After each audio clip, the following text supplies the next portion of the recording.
Bolt your windows. Lock your doors. Check your closets. Look under your bed. And then prepare yourself. For it's another episode of Dark Night of the Podcast. Whoa!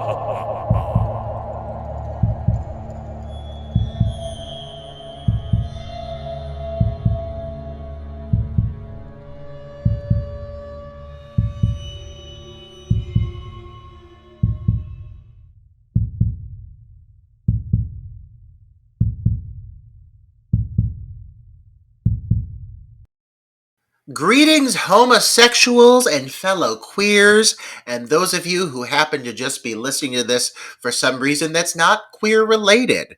Guess what? It's almost Pride Month. Pride is right around the fucking corner, and we want to give you all some material to dig into as you enter your glorious Pride Month of June. We want you to have something that you can pop your headphones on and be listening to as you transition into this very gay time. And I, for one, Troy, I fucking love Pride. I am counting down to it for weeks prior. I go to all kinds of fucking events. What about you? What do you think about Pride? Why are you hitting me with that right off the bat, Roger? I think you know the answer to that. You do. And now you're going to make me seem like the terrible gay to all of our listeners, because while I appreciate the concept, the message behind what Pride is, I personally, the last time I went to a Pride event, Roger, and this is the God honest truth, was with you. Way back in 2017, when I was in Cleveland, when we met the first time, and it just happened to be Pride weekend, and you took me. It just has never really appealed to me. And again, I'm not saying that I don't understand what it stands for. I completely do. I'm talking about like the events, the execution of the events, kind of how corporate it has become, is not for me. But I will definitely sit back in the month of June and watch some fucking gay ass films, particularly gay horror films, if there's any out there, which, surprise, there is. There's a few of them. There's a couple of them to help you to bring in your Pride Month properly, and we're going to be touching on a few of those titles. Well, by we, I mean you, Troy. You are going to be taking the reins for the rest of the month of June. I am, and I can't say that the rest of the films that are covered for the month of June are particularly queer or gay themed, but there are definitely elements in a few of them that we could pull out and discuss. But I feel like what better way to kind of kick off Pride Month than to cover a film that is perhaps, Roger, one of the gayest, in your face gayest films in the very best way possible to come out in the last 20 years. I would say since Hellbent. Oh, this movie that we're going to talk about today is super fucking gay. And it's the right time, I think, to talk about it, because the creators behind this project are kind of having this great, awesome resurgence, extra pop of attention on a larger scale, it's seeming, right now, as their new title, Saint Drogo, is starting to receive a lot of attention. And so I think it's really a great time to look back, seeing that you and I have both been lucky enough to see St. Drogo, look back on their initial work and just see how much these individuals have grown. Because this is not a review for St. Drogo, but I do need to acknowledge that the word of the review, the word of the day for me is growth. Growth. And to see that as a filmmaker, to see other filmmakers expand upon their craft in such significant ways is inspiring. It is something that I feel like every indie filmmaker should strive for. Like, I personally, and I've talked about this before, I want each of my films to be better than the one that came before it. And for the most part, I feel like I've successfully done that. Like, if you watch my 3 films in a row, Party Night, Mrs. Claus, Teacher Shortage, my goal was to grow, to learn new things, to apply them to each film to make it better than the next. I think that's what you should want to do as a filmmaker. So many indie filmmakers, though, don't see that as a priority. They are fine churning out the same thing over and over again, and it's more about quantity than it is quality. And when I first heard these guys were doing Saint Drogo, the kind of description that they gave at the very beginning, before filming even began or whatever, and it was very much, they were comparing it to like like folk horror, like 70s folk horror. I was instantly intrigued, but also in the same time, I was like, wait, okay, so you guys just did this extremely campy campy slasher giallo inspired film. But now you're going to do this 70s folk horror. How's this going to work? And I don't want to say I was skeptical. My interest was piqued about how this was going to turn out. And yes, and by the guys, we are specifically talking about Michael J. Ahern, Brandon Paris, who both have been guests on the podcast in the past, and Ryan Miller, who came on board this time as the director. They were kind enough to let us have a sneak peek at St. Drogo because it recently debuted at the Salem Horror Film Festival to rave reviews.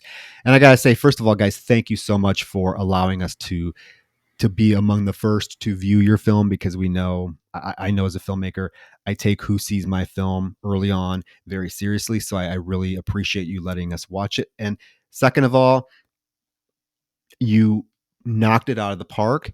And Roger is completely correct when he uses the word growth. Not that Death Drop Gorgeous was like this mess that needed needed to be stepped up upon. No, we're not saying that. But like from a visual standpoint, from a storytelling standpoint, all I can describe Saint Drogo as, guys, and we're not going to spoil anything. Don't worry. Is it's an experience. It's an experience, and I know that's a kind of a broad term to use. Any film should be an experience, but I feel like this one really affected me in a way that I can't remember another film doing, mainly because it is while it's a very queer story, the story focuses on a gay couple who are going through relationship turmoil and whatnot. It all felt so relatable.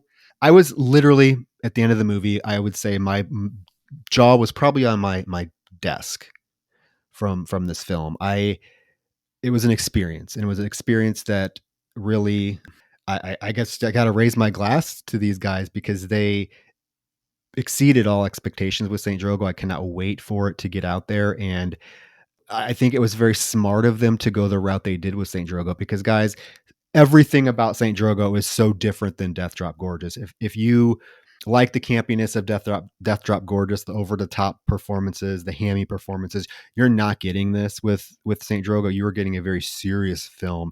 The tone is super serious, but the film manages to create this atmosphere that, like I said, it seeps into you and it becomes an experience. And by the final 10 minutes of the film, oh my God, Roger, I was really I was crushed.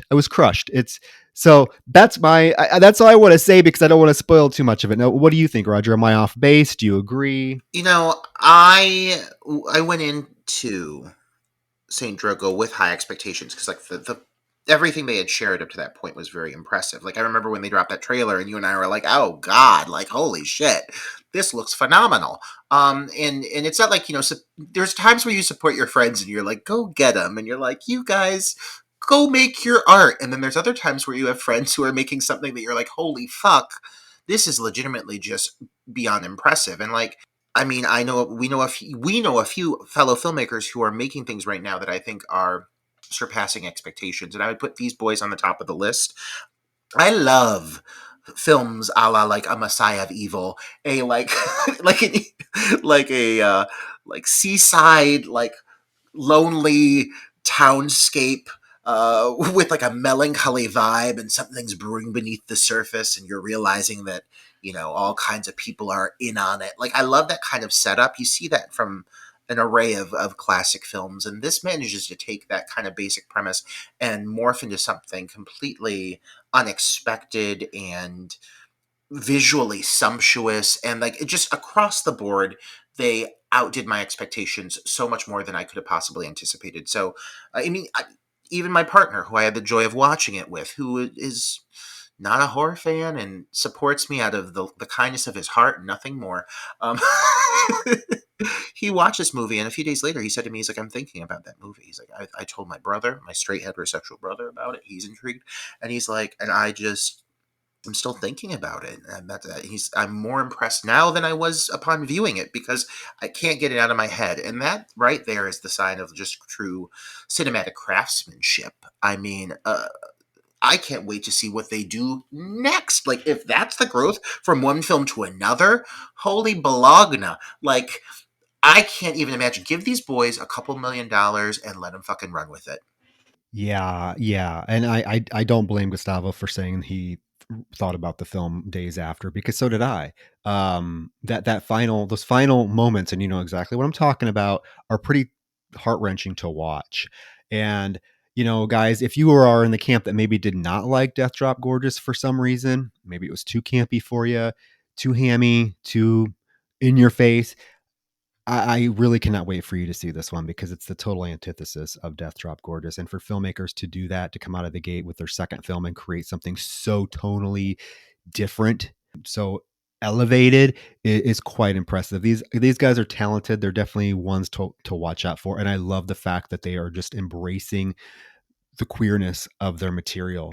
And because you don't have, and this is something else, Roger, I've brought up many times, is even though there seems to be a wide audience of gay horror fans and gay filmmakers, you don't see a lot of these gay filmmakers making gay films.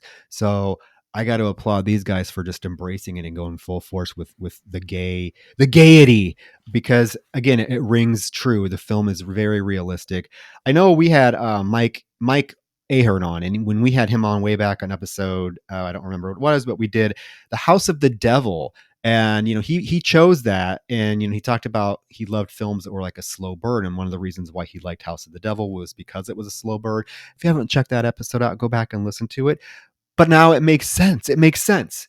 It makes sense. You can see like the inspiration of Ty West's slow burn style in Saint Drogo. It's stunning. That's all. I'm going to leave it at that. It's stunning. We're not here to talk about Saint Drogo. We are here to talk about their first film that I had the pleasure of. I feel like I have a strong connection to this film, maybe a little bit more than some other people, because it was a film that they submitted to our very first Houston Horror Film Festival back in 2020, when we were supposed to have our first live event. And we all know how that turned out. COVID happened. And so we ended up having to have a virtual festival, and we had an award ceremony that we got really cool people to present awards through this virtual award ceremony.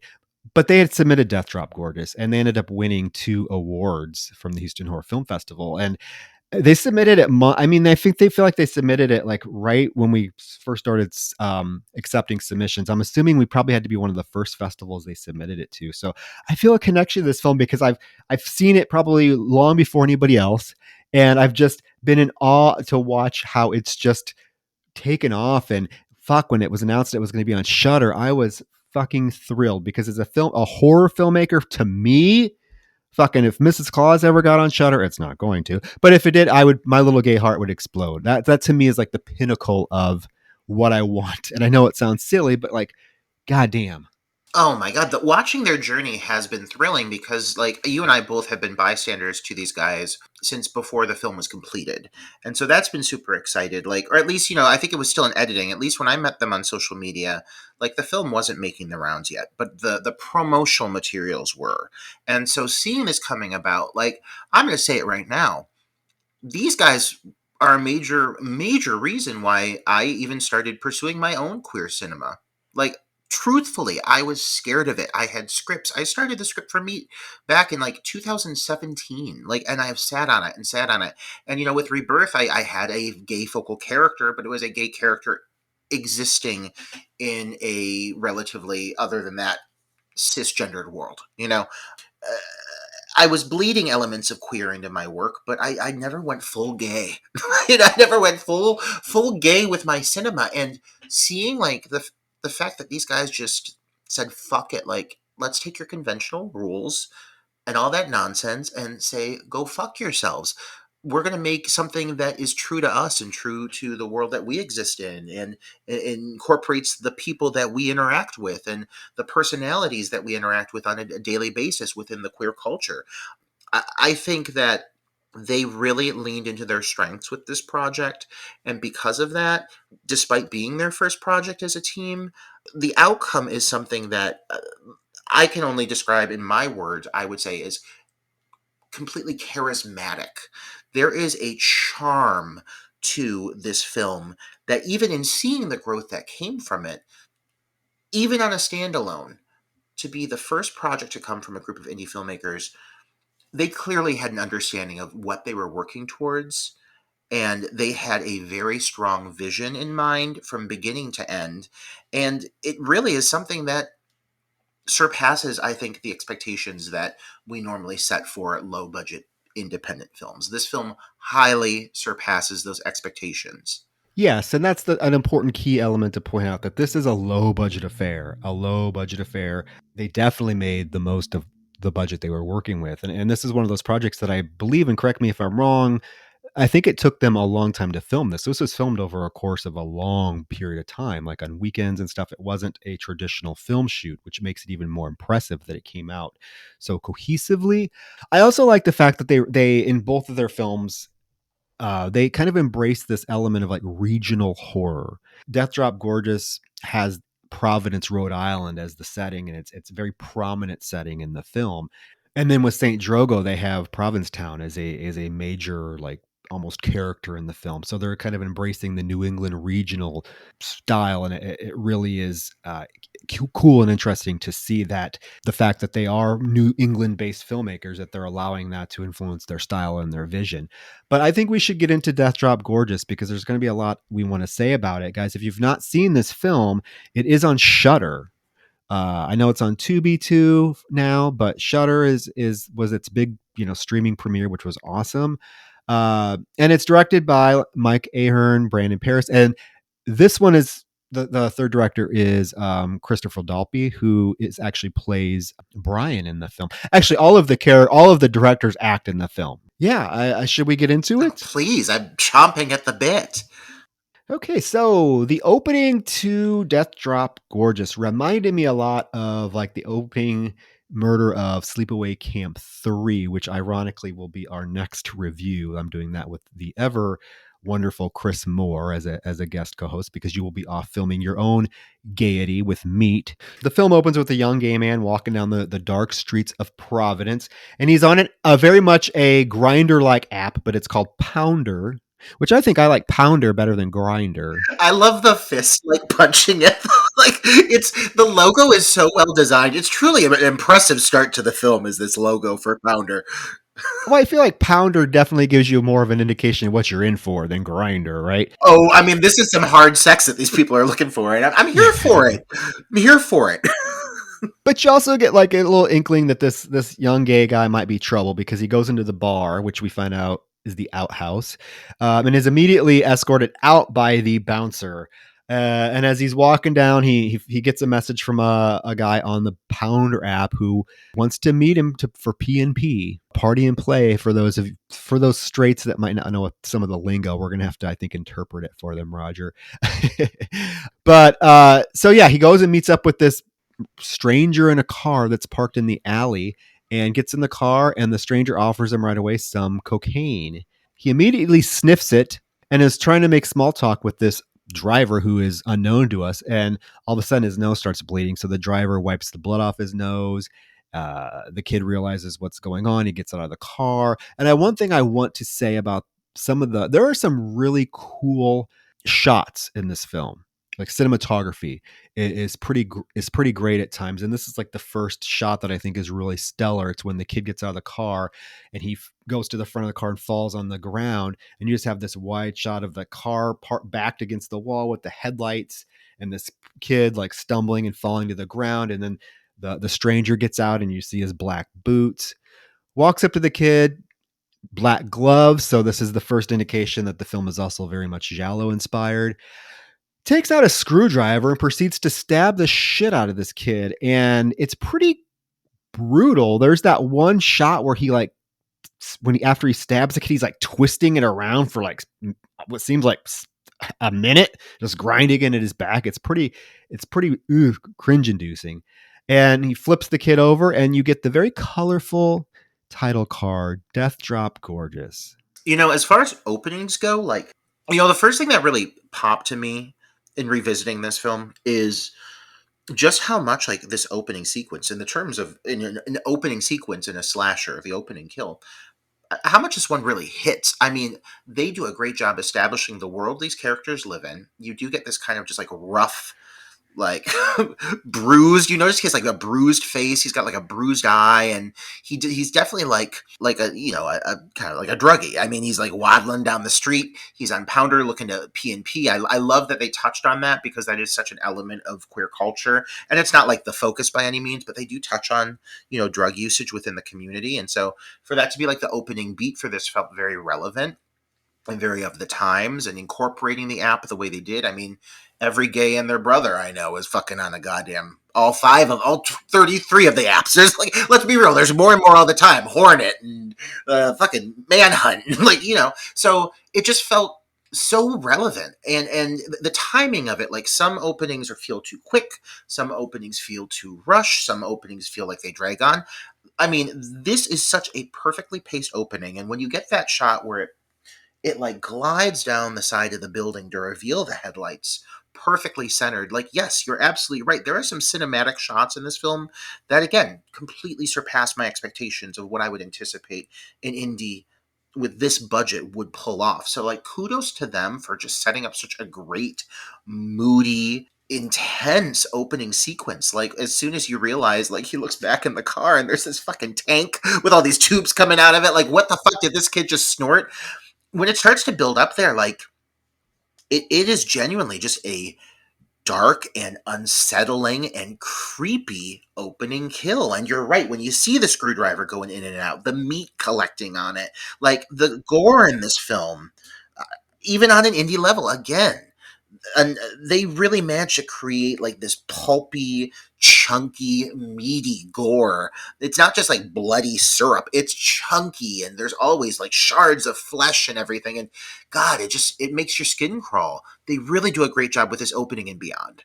The opening, yeah, it's quick, it gets to the point, and it's brutal. I mean, that's all you can ask for from an opening scene. I also think these guys are very deliberate with the script in making statements about gay culture, obviously. And one of the prominent things in gay culture is definitely drug use, drug abuse among gay men. And I think that I'm wondering if this opening scene, although it did remind me of Sleepaway Camp 3 when Angela gives that bitchy news reporter comment to snort for drugs or for cocaine. I'm wondering if they were also, with this opening scene, having him snort something, we're kind of making a statement about like, hey, just willy-nilly random drug use with strangers can be pretty damn dangerous.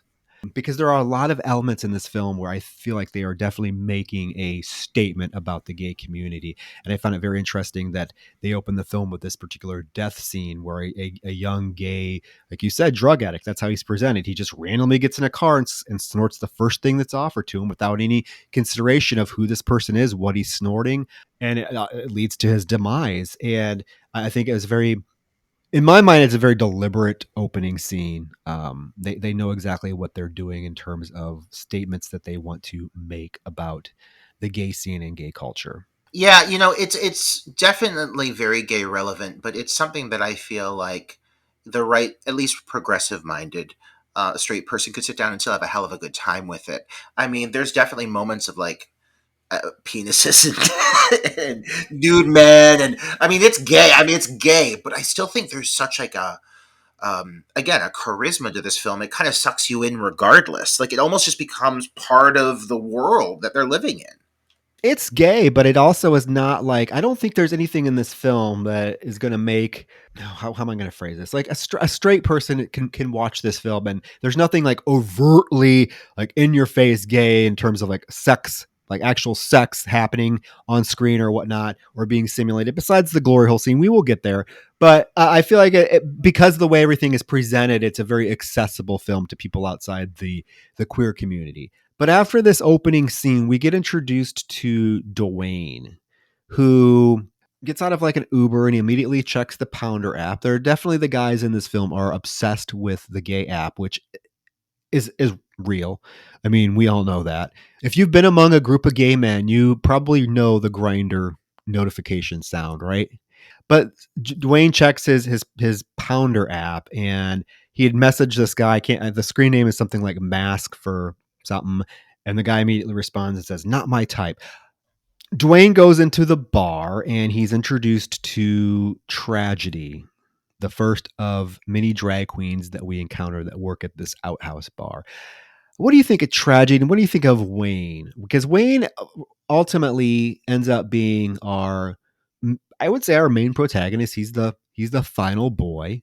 I think that tragedy is a motherfucking icon. To be honest, I think that tragedy goes places in this film that I didn't anticipate, and I'm thrilled that she did. I'm thrilled that they let her. I'm not sure how much of that was tragedy. I'm thinking some of it had to be, because she's bringing a whole other thing to this film that nobody else is, and I'm all about it. I mean, like, it's so specific and so dead on, and the execution in the little bit of dialogue she has is so perfect. But it's a lot of it's just like her body language, her facial expressions, and as the movie goes on, tragedy gets better and better. I mean, she's one of my favorite parts of the film, and I think Wayne as Dwayne is truthfully extremely charming. He's adorable. There's a vulnerability I think that he brings with some of like what they explore with his character and what he's gone through, and I think that reads really natural with his performance. Like I buy into some of his more vulnerable moments, which again for an indie on this like on this level, I often feel like those are the moments that struggle the most. And I actually get pretty sucked into some of his a little more personal moments of dialogue that he has, like especially with like Brian coming up here soon, that really let him kind of just explore, I think, what a lot of us have gone through as queer men. He talks about a breakup, finding out that his ex had been with another man, losing everything to it, and just the way he handles it and internalizes it, and at times projects it as well. I think it's really well played and really well written too. I've got to say that his character and just how he's written into the script and the journey he's going through, trying to reestablish himself in his hometown. I mean, tail between the legs, like it's got to be a rough journey for him, and I think that translates really well. I like the fact that they don't make him like this woe is me character, right? He gets back to town and he knows exactly what he needs to do. He needs to move on with his life. He goes to the bar that he used to work at, the outhouse, and he goes right into Tony Two Fingers' office to ask for his job back. But yes, I want to backtrack and say tragedy, fucking love tragedy. The vibe that she serves throughout this film is, like you said, so different than everyone else around her, but it fucking works. It works. There's this deadpan seriousness to this character who's surrounded by larger than life characters, and tragedy is always very mellow. Nothing affects her. I like this moment where he first walks in the bar and she's just kind of sweeping haphazardly, and then she sees him and does this little very slow curtsy to him. I mean, her character has all these little quirks, and yeah, probably about 3 lines of dialogue the entire film, but actually ends up being one of the most memorable parts of the film, honestly.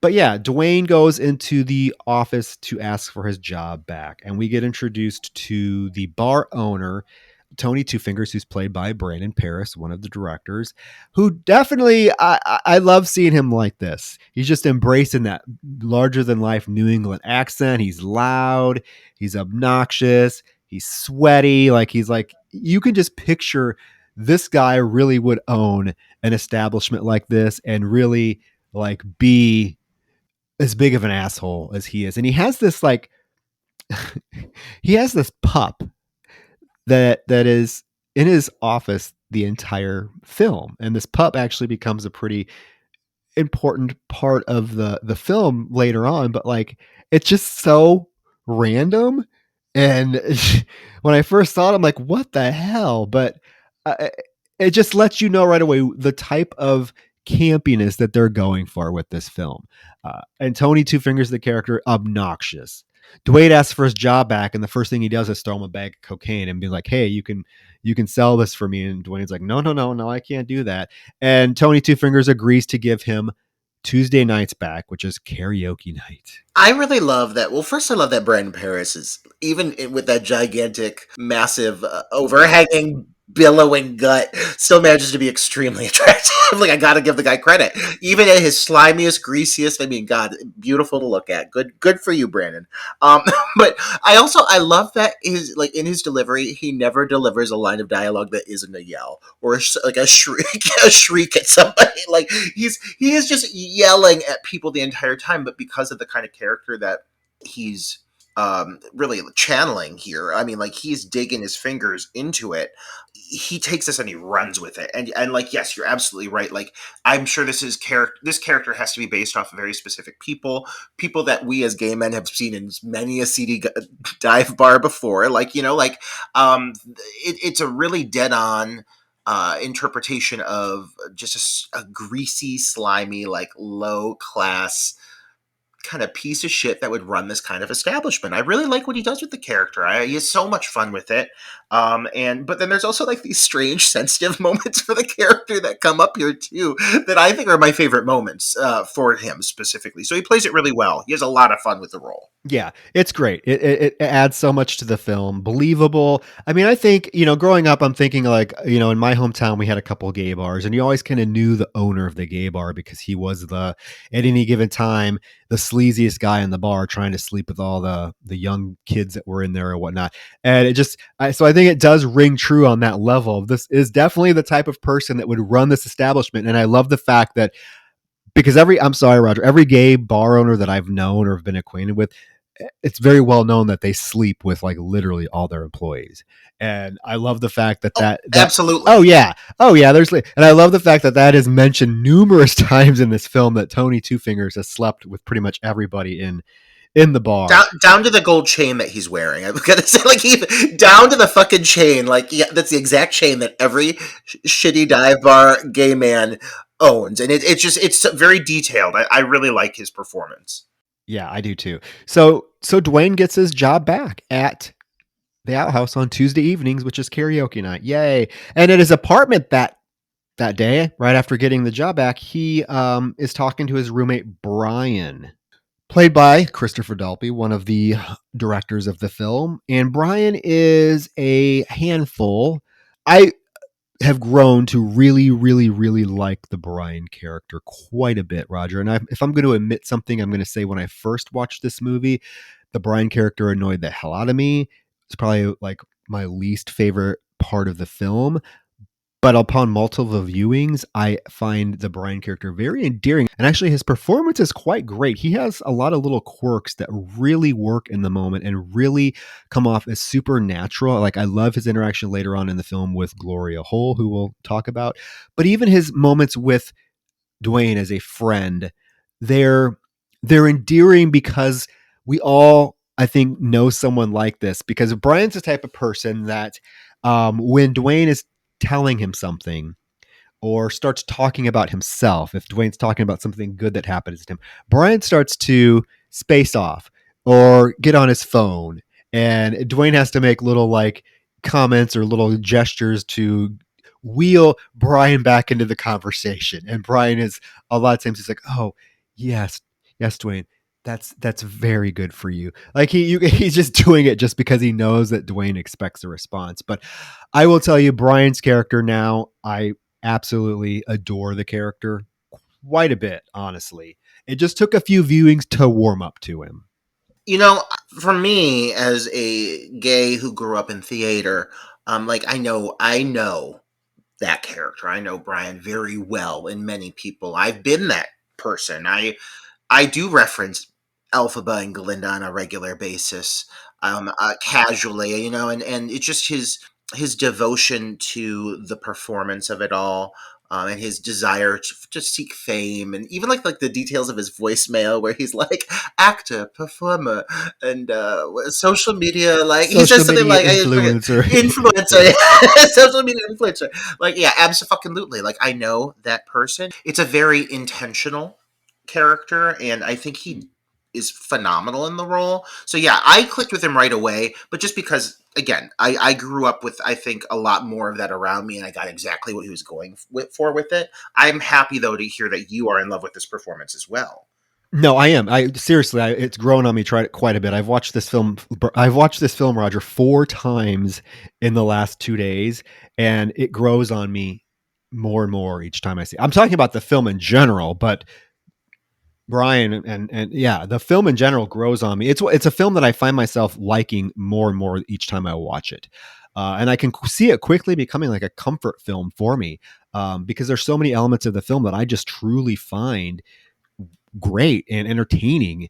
And that first viewing of the film, it is kind of a, I don't want to say it's a like a brash film, but there's moments where it does kind of, it's in your face with all of the elements of it. So upon first viewing, you're bombarded with all of these visuals and dance numbers and everything, and you're trying to keep the characters straight, because that was another thing. The first viewing, a couple of the drag queens were hard to tell apart, but now upon multiple viewings, everything is just melted together for me, and I really really enjoyed this film quite a bit. And Brian now is a big part of it. He is definitely a endearing character. I don't, and even though he does have moments with Wayne, I'm sorry if I'm going to put this out there right now, because I know I'm going to do it and I don't want to be called out.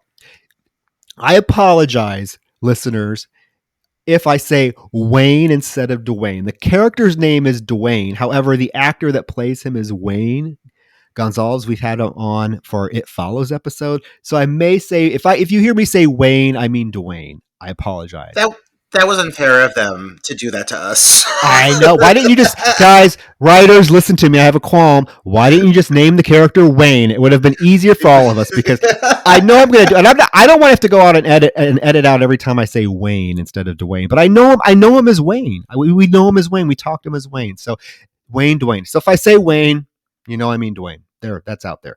All right. Yeah. So Brian is extremely excited that Dwayne got his job back. So they are going out to celebrate that night. And on the way to the bar that night, Brian is wearing a very sensible fur jacket, even though it seems to be hot out, because everyone else is in shorts, but he has this beautiful fur thing on. He tells Dwayne that, hey, we're also meeting a guy that I met on Pounder at the bar. Now, Roger, has this happened to you before? Because it has happened to me, where I'm supposed to be meeting a friend somewhere, and I get there and my friend is like, oh, just so you know, somebody I met off Grindr is gonna. I'm like, no, don't do that. How uncomfortable of a position can you put somebody in? Has that happened to you? Troy, the thing is I'm normally the person on the other end of the spectrum. I'm normally the one that's like, oh, by the way, I just met this guy like 3 hours ago. He has a great fucking ass, and I'm gonna bring him along, and just be prepared. I might just dip out at a certain point. Like that's me in a social circle. I feel very targeted by this film. I feel like I relate to all of the bad traits in all of these characters. Like I'm very much Brian many times in my life. I make all of the bad calls that these individuals make that inevitably get them killed. I would be dead in this film within minutes.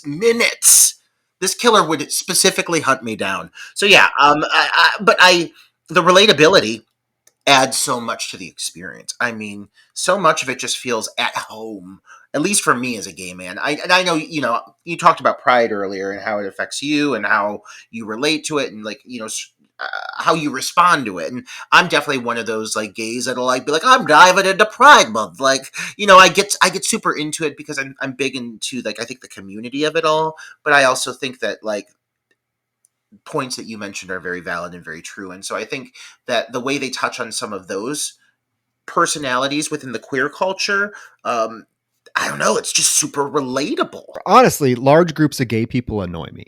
And that's one of the reasons why I kind of avoid the pride events and stuff like that. But that's me. It's personally me. I know it's terrible, but it's just my past experiences. Guys, stereotypes are sometimes stereotypes for a reason. And I think that if you watch this film and you look at some of these characters that are extreme stereotypes, they're that way for a reason, because I'm telling you, in the gay culture, we all have met specific people that are mirrored by these characters. And a good example of one is the guy that Brian meets at the bar from Pounder, he's never. Well, I think we find out his name. Isn't his name Brandon? They say it later on in the film when his body is found. Yeah, they do say it, and it's evading me right now too. But I mean, Matt or Brandon or something like yeah, that. They do say though, and I love this. I don't know if you caught this. I could be reading way into things, but he's a student at Beige University. Beige University, not white university, not black university, Beige University, which beige is like the most basic blase color you can come up with, right? And I just find it hilarious that this dude who is a very blase, basic gay goes to Beige University. It's very fitting for him. oh, it's very intentional and down to the khaki shorts. I mean, like, this is again a very specific gay that we have all met before. Like, very well executed, well played. There is definitely some social commentary to be acknowledged within his interactions here. He has some of the things he says coming up here are unfortunately again ringing very true to home. But these gays definitely exist, and it's again a great depiction of that. Yeah, so he's like kind of like a good-looking guy, built. He's wearing his khaki shorts. He's wearing his long-sleeved button-up shirt tucked into his shorts with his penny loafers. And immediately when Brian walks up to him and introduces himself, you can tell this dude is like, "Oh yeah, this is not what I was expecting." And he's cordial for standoffishly cordial for the first several minutes of their encounter. In the corner, we see this aged drag queen watching. We don't know who it is yet. And Dwayne sees her and it's like, what happened to Gloria Hole? And Brian's response is, Gloria Troll. What happened to her was booze, gravity, and a few bad song choices. And Brian makes it clear that now it's all about the new queen in town, Janet Fitness. And lo and behold, perfect timing, because guess who comes on stage to perform? Janet Fitness. We get an array of very elaborate and well executed drag performances in this film. And, for being a smaller production, they obviously don't have the opportunity to use like well-known tracks, classic pop tracks, classic dance tracks.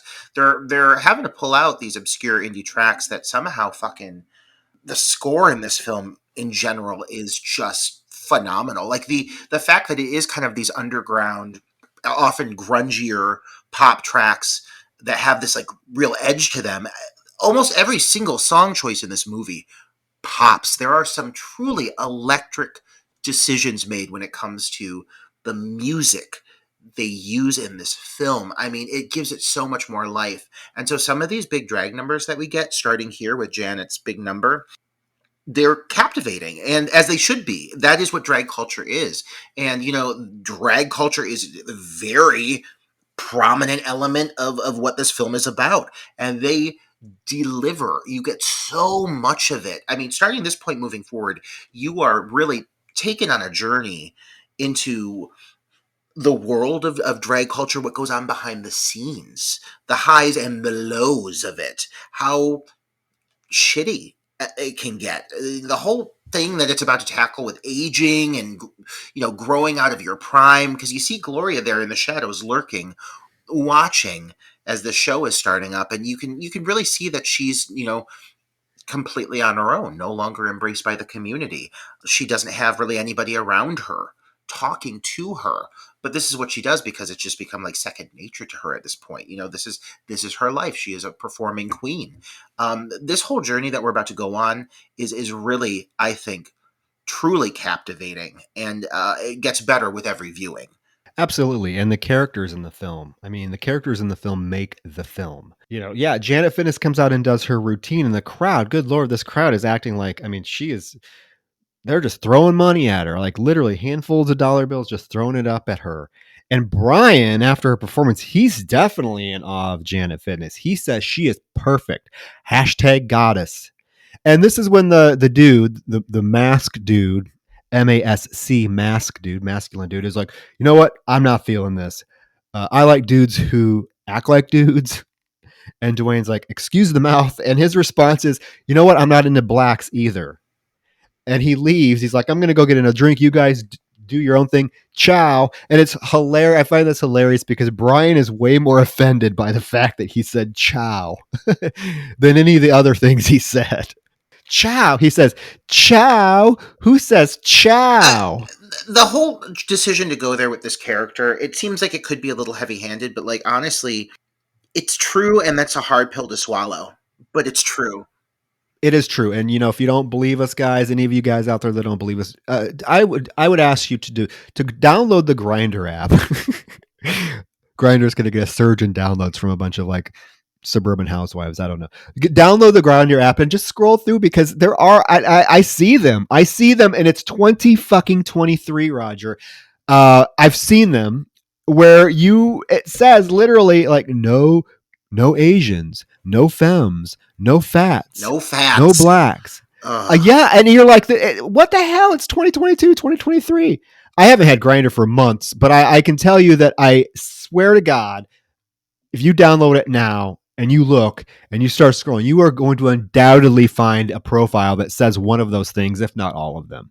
It's truly disheartening. And when you think about like the insecurities that we, at least our generation, I would say, really grew up with as gay men, and I'm sure the next generation will have the same thing, because technology is at their fingertips, and from behind the safety of a computer screen or a cell phone, people feel like they can say a lot of things that I think face to face would not be able to come up in conversation. And it really is one of, I think, the primary reasons why the queer culture, we have so many internalized issues. I mean, body issues. I obsess over my weight. It affects me. It truly affects me. And I know it's because I grew up, at the age of 18, I was getting on Manhunt. I had my own place at 18. I was making horrible choices, getting on these fucking apps as soon as they came out, and it became my life. And to this day, I'm still someone that goes on them. I'd fucking admit it right now. And it's a tough pill to swallow, because you're constantly exposing yourself to being degraded by people, like being openly insulted, opening up a message and not knowing if you're going to see something that's really just going to tear you down. I've had people make comments on my fucking nose. I have people make comments on my weight. And you know what? Like, go fuck yourselves. Like, seeing what comes to this character is very satisfying, because, while I've not had someone call me out for my color of my skin, I have had people call me out for my femininity. So I can relate to that comment, because I am at times a flamboyant homosexual, and I fucking love that about who I am, But I mean, the relatability is there, and I do like the little joke with the chow, but there is certainly something to be acknowledged about this moment, because you're right, it's 2023, and people still think it's okay to list their preferences in a way that's derogatory towards other people. Go fuck yourselves. Yeah. Yeah. And, I would be willing to bet, Roger, that gay men probably have one of the highest percentages of like body dysmorphia, to be honest with you. I don't know how many gay men I know that are obsessed with their bodies and think they're fat or think they're what. And it's like, dude, like, really? You're 5'8" and you're 150 pounds. You're fine. Like, come on. But yeah, this scene is very like when it happens, it's so like, it's almost a punch, because it happens kind of out of the blue. You don't expect the guy to say, and I'm not into blacks. I mean, it's bad enough he says he wants guys who acts like guys. And then it's just, yeah, it rings very true, unfortunately. And like I said, I think that's why I mentioned it. I think these guys had a very deliberate commentary to make on the gay scene and gay culture. And they do it, in my opinion, very splendidly, honestly, because there's nothing in this film that happens that does not ring true or realistic in terms of how characters treat each other, things that are said. There's this moment where like Janet announces who's going to perform next, and Brian, when she's done on stage, runs up and gets her autograph, and she seems very pleasant, although she gives him his autograph and then she kind of scoots away real quick. And we get this moment where she goes backstage, and there are some texts exchanged where we kind of get the first glimpse that Janet Fitness might not be the most pleasant person in the world, because someone texts her and asks her how the night's going, and she responds that she's not happy that she has to share the stage with Miss Ugly Rhode Island, Audrey Hartburn. And the text comment is like, oh God, could she mess up her face even more? And Janet's response is, yeah, she can, and she probably will. A very like minor little scene, but it does give us, like I said, it gives us this first insight into like Janet Fitness's personality, because she does not unfortunately turn out to be a very pleasant character. She has that one line she references a few times, the mirror, mirror on the wall, why even bother asking? That's very clear that she thinks quite highly of herself. She is like the featured performer. That's clear. And she thinks that she is above the other girls. That does come across for sure. Back in the bar, it's getting ready to be closing time, and the masculine dude who Brian met up with gets messaged on Pounder asking if he wants his dick sucked. His response is, do you got pics? And the person's like, blow and go, now or never. It's 3 a.m. So this dude is a little drunk. He's like stumbling outside, and he goes to the address that he was told to go to, and the person tells him to go in the backyard and go down the cellar door, and the guy does, and he goes down there, and it's okay. I don't know. This is just me. I don't know. First of all, Roger, this is why I would live a little bit longer than you probably. If I saw that cellar door open, I'm not going down there. There's no chance. I don't care what the promise of getting my dick sucked is. Trust me, I'd move on to the next profile, and I could probably find someone to suck my dick that I don't have to go down to a cellar to do it. And the minute he gets down to the cellar, it's creepy as fuck. There's like, oh my God, there's like a plastic wrap hanging from the ceiling, and it's a makeshift glory hole. First of all, I'm not into glory holes at all. Like, I've always been like terrified of glory holes simply because you don't know what's behind them, and this is a perfect fucking example. When I saw this the first time, Roger, I was like, that is why glory holes are a fucking bad idea. I would never stick my dick through a hole that I did not know what was on the other side. Period. I don't know how low you think of me that you're like I don't know about you, Ryan. I don't know. But listen, let me be clear. Well, first of all, we all got our taste, and we all got our things. But one thing I'm not a huge fan of is like completely like just fully anonymous, not knowing what the person's face looks like. Like, I don't know. For all I know, there could be one tooth on the other end of that, and like I'm just getting a gummin, and like that, like I don't know who's on the other end of that glory hole. So that's not going to appeal to me. I'm very specific about the kind of people I want to put my penis inside of in any way, shape, or form, and so this automatically sounds like a bad idea to me. This whole setup here. To me, there's no way in hell I wouldn't have even gone down the steps into that cellar. The moment someone said you're coming into a cellar to begin with, I'd be like, absolutely not.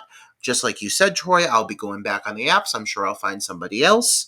It's 2 a.m. It's not going to be that difficult, and they'll have a face, and they'll have a place to go to with a bed that's not a basement, and so I would not fall susceptible to this. But then you go down this staircase, and you're absolutely right. This layer of plastic tarp and like ominous lighting, and like it's very moody. I mean, it's dramatic, but it's not. I am not walking into this setup and saying, this is where I take my penis out and I enter it into a mysterious crevice in the wall. It seems extremely ominous, and then that gloved hand comes out of the glow, and it like beckons. It's like in the most like Disney villain-esque way possible. It's like, "Oh, come here!" Ooh. I would be fucking out of there, but this guy seems into it. I mean, he's like, you don't know who the fuck is on the other end of that, yeah, and you don't know what they're going to do. And this guy certainly, he gets the worst of it. I'll say that. Well, and it couldn't happen to a better character, right? Yeah, he is not turned off by any of these warning signs that we have just talked about. Instead, he takes his dick out. And I gotta say, Roger, I have seen a lot of films that show like dick, right? Fake dicks. I've seen a lot. This is perhaps, I want to know where they got this dick done, because this is perhaps the most realistic penis I've ever seen in a film. Most of them, right away, you can tell it's just like they went down to their local XXX adult rated Lion's Den video store and bought a fake penis off the rack. This actually looks real. Yeah. It actually looks real. And and bless them for giving him some nice girth to it and everything. I mean, it looks like a nice penis. Well, you know what really works here with this penis, Troy, is that they went big, but they didn't go so comedically large. I think that's why. No, that's what I'm saying. It looks like looking at this guy's build, I'd be like, okay, yeah, that fits him.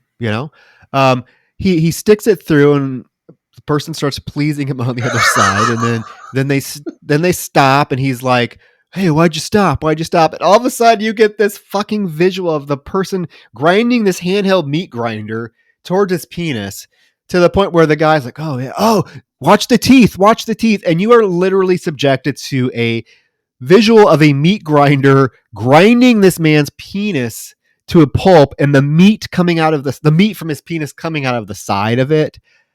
It is so well executed.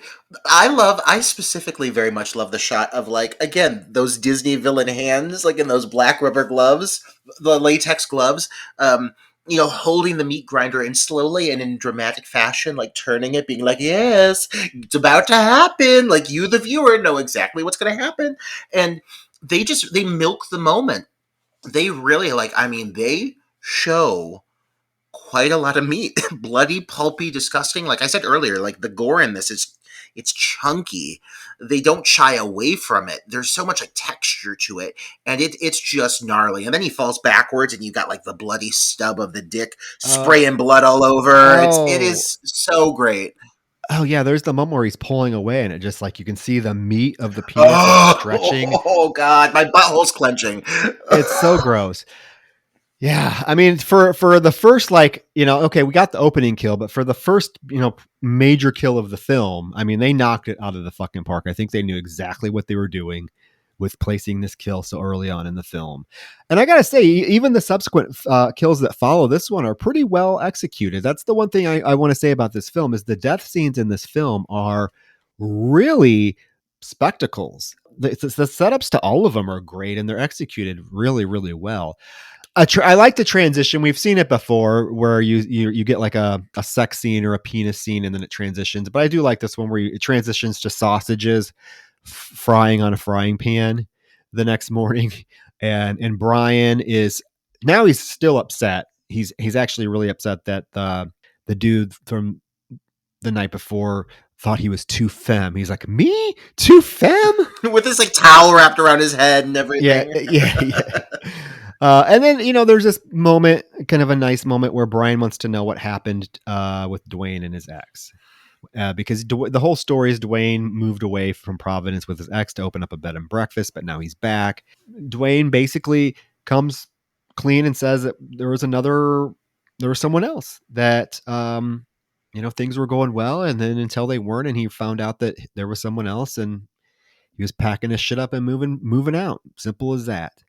And I like when Dwayne is like actually one of the few times Dwayne in the film actually is like spilling his guts and telling something about himself that Brian asked him. You notice what's Brian do? He takes out his phone and starts like texting or surfing the net. And like Dwayne has to like give him that look where he's like, oh, I'm sorry. That is really too bad, Dwayne. That's me. I'm going to be the first to say it. That's me. And Gustavo will tell all of you that I am that person who, like, I'll ask someone like, "Oh, tell me how you're feeling," and they'll start talking, and within seconds, I'm on my phone, like, looking up like the best of the hit singles of the singer Mo, like something completely completely irrelevant. So, like, I mean, this hit home again, very much so. It rings true. I do the same thing. I have to. I guess that's one of the similarities we have because I will do the exact same thing, where I will like try to like I'll ask somebody something and I'm like, yeah, okay, I'm bored. Let me look up Kylie Minogue's new song lyrics. Okay, perfect. Yes. Oh, yes. We got to talk about that. That's important topic. Okay, so that you cut back to the bar, and Tragedy is taking out trash with this go-go boy who's just babbling about this Arab guy who came to the bar that he thinks is in love with him, but he doesn't know, and like he doesn't want the guy hanging around him, even though he has a big dick, and they have great sex because the guy cramps his style.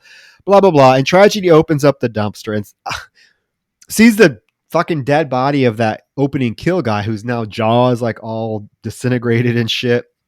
Her reaction is she just shuts the dumpster. She's not even affected.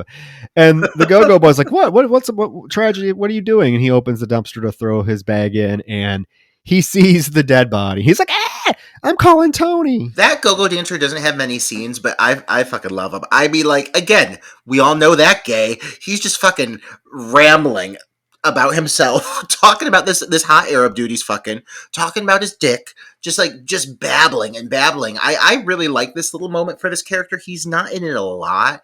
But I gotta say, like, even when it comes down to the smaller side, like supporting characters, one thing that really impresses me is across the board, everybody knows exactly like who they're playing, the kind of character that they're interpreting. Nobody, even if they seem like they're making big choices, like they all seem completely devoted to the material. And I find it very admirable just how truly devoted every single actor is, even down to the fucking bridal party that you see later on in the movie. Like these fuckers, everyone is in it. Oh my God. I love the fact that they put that bachelorette party in there, and we will talk about why when we get to that point. But so apparently the go-go boy goes and calls Tony because the next scene we are introduced to the two detectives that are prominent throughout the film, Detective O'Hara and his partner, Detective Barry. O'Hara is played by Michael Ahern, and Barry's played by, I think, Sean Murphy. These two together are quite a treat to watch because they're like there's this underlying like, are they sexually attracted to each other? Are they not? Sometimes it's really blatant. Other times it's like, oh, I might just read into this too much. But there's obviously a hinted at sexual attraction between these two guys, because right away Detective Barry, he's eating this like cream filled Long John and he gets cream on his mouth, and Detective O'Hara reaches over and like very sensually wipes the cream off his lip with his finger and then licks it off his finger himself. I can think of few things in my life that I find hotter than Michael J. Ahern reaching over to that man's jaw, wiping that custard off his beard, and fucking licking it off his thumb. I mean, kudos to you, Mike, that you managed to be that fucking hot in that scene, because good God. These two together, though. Well, and the tight clothes he wears doesn't hurt either. He's looking great. I mean, give me a man that's in a tight... looking great. I mean, come on. Good for you, man. You know what? Yeah, fuck. Gee, I'll say it across the board. Hot cast. And just to be complimentary, respectfully, across the board. I'm tipping my hat. We're not stereotypical. We're not lusting after you. We're just admiring your beautiful. We're proud. We're proud that you guys managed to look that good in what you created, and you know what? Deserved accolades. Deserved. No, I'm not saying I wouldn't hit him up on Pounder, but Hey. Oh my God, classy. We're keeping it classy at Dark Knight Podcast. But holy fuck, they look good. They're looking real good, and I love the sexual undertones or the homoerotic undertones. Yeah, they're palpable. I love it. I love it because it's never really like, it's not in your face. It's all these little things that you're like, oh, okay, are they partners? Because what happens is O'Hara gets a phone call from Tony. We find out, and Tony's like, well, yeah, I'll have to bring my partner though. And the guy on the other line must say something like, oh, he's like, no, my detective partner. And so he hangs up. O'Hara tells Detective Barry that they're going to go see his old friend, but don't say anything about his hand.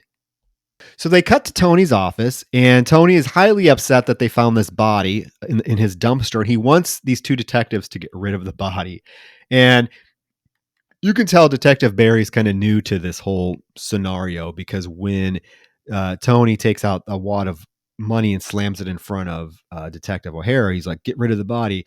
Detective O'Hara is like, I don't know, Tony, times have changed. It's not as easy to get rid of a body as it used to be.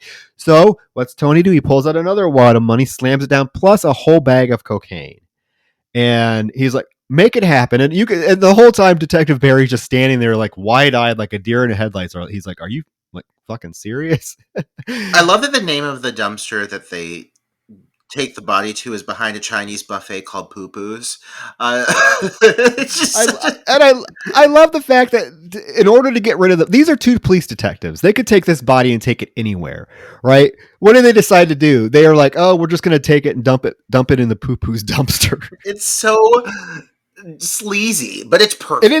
But in the meantime, they're like wrapping the body up with duct tape. If you watch Detective Barry, he's like wrapping the body up with duct tape, using his fingers to rip the duct tape. You trying to tell me that the Providence Police Department wouldn't do DNA testing on this damn this damn duct tape that Detective Barry just put his prints and DNA all over.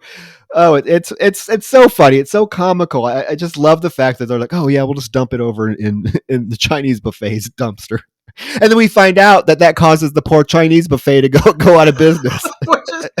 That poor Chinese buffet. Oh my god, it comes up a couple of times. I feel for him. So and well, in the meantime, while they're dumping this body, O'Hare gets a call about another missing college student who happens to be the guy who got his dick grinded off. Okay, so I love that we get to see a glimpse of Tuesday night at the gay bar in Providence, Rhode Island. I want to know, what the fuck is Tragedy performing? I don't know what is she happening doing in this moment, but I'm vibing with it. I mean, everything she's bringing to the table. She's the closest thing to like a character from like a Rocky Horror Picture Show you're going to get in this film. She's so extreme. Some of her wardrobes later on is clearly Lady Gaga straight out of American Horror Story, but done so fucking well. I mean, the caliber of presentation value this broad's bringing to the table. And yeah, I don't know what this synth machine is that she's playing. She's her elegant bow afterwards, it's very like very like elaborate. I like everything about her. Oh, I love Tragedy, and what I love about Tragedy is she is so unfazed by anything. Like she's literally performing for two guys that are up front, just like staring at her, like, what the fuck is she doing? And she's still giving it her all, excited as hell to be doing it. She gives her a little curtsy. She walks off stage. She's not phased. In the meantime, you get our first introduction to fucking Gloria Hole, and I want to say right now, I want everyone to know, I am so in love with the character of Gloria Hole. Has to be, and I'm 100% serious, has to be one of my favorite characters from a horror film. I fucking love Gloria Hole, Roger. I don't know how you feel about her. I get her sarcasm. I love everything about this character, including her first line when she's like, oh, she's watching Tragedy, and she's like, yeah, just like my neurologist says, you can always find beauty in tragedy. And she's looking around and she's like, all my years I've put in, and this is what I end up with, a Tuesday night. And then under her breath, she's like, salami sucking piece of shit, meatball filled piece of shit, fucking fuck. Tuesdays with Gloria Hole. I think one of the most impressive aspects about Gloria Hole is that the performance is, I mean, it's a drag queen. Stellar. Well, it's stellar. It's stellar. But it's, it's a drag queen, so there's a lot of potential to go completely over the top in everything, single thing she says, everything she does. But what really makes her work is the fact that this is not a like Faye Dunaway, Joan Crawford, Mommy Dearest performance. It's actually at times quite understated. You really get to know the clockwork of what makes Gloria Hole tick.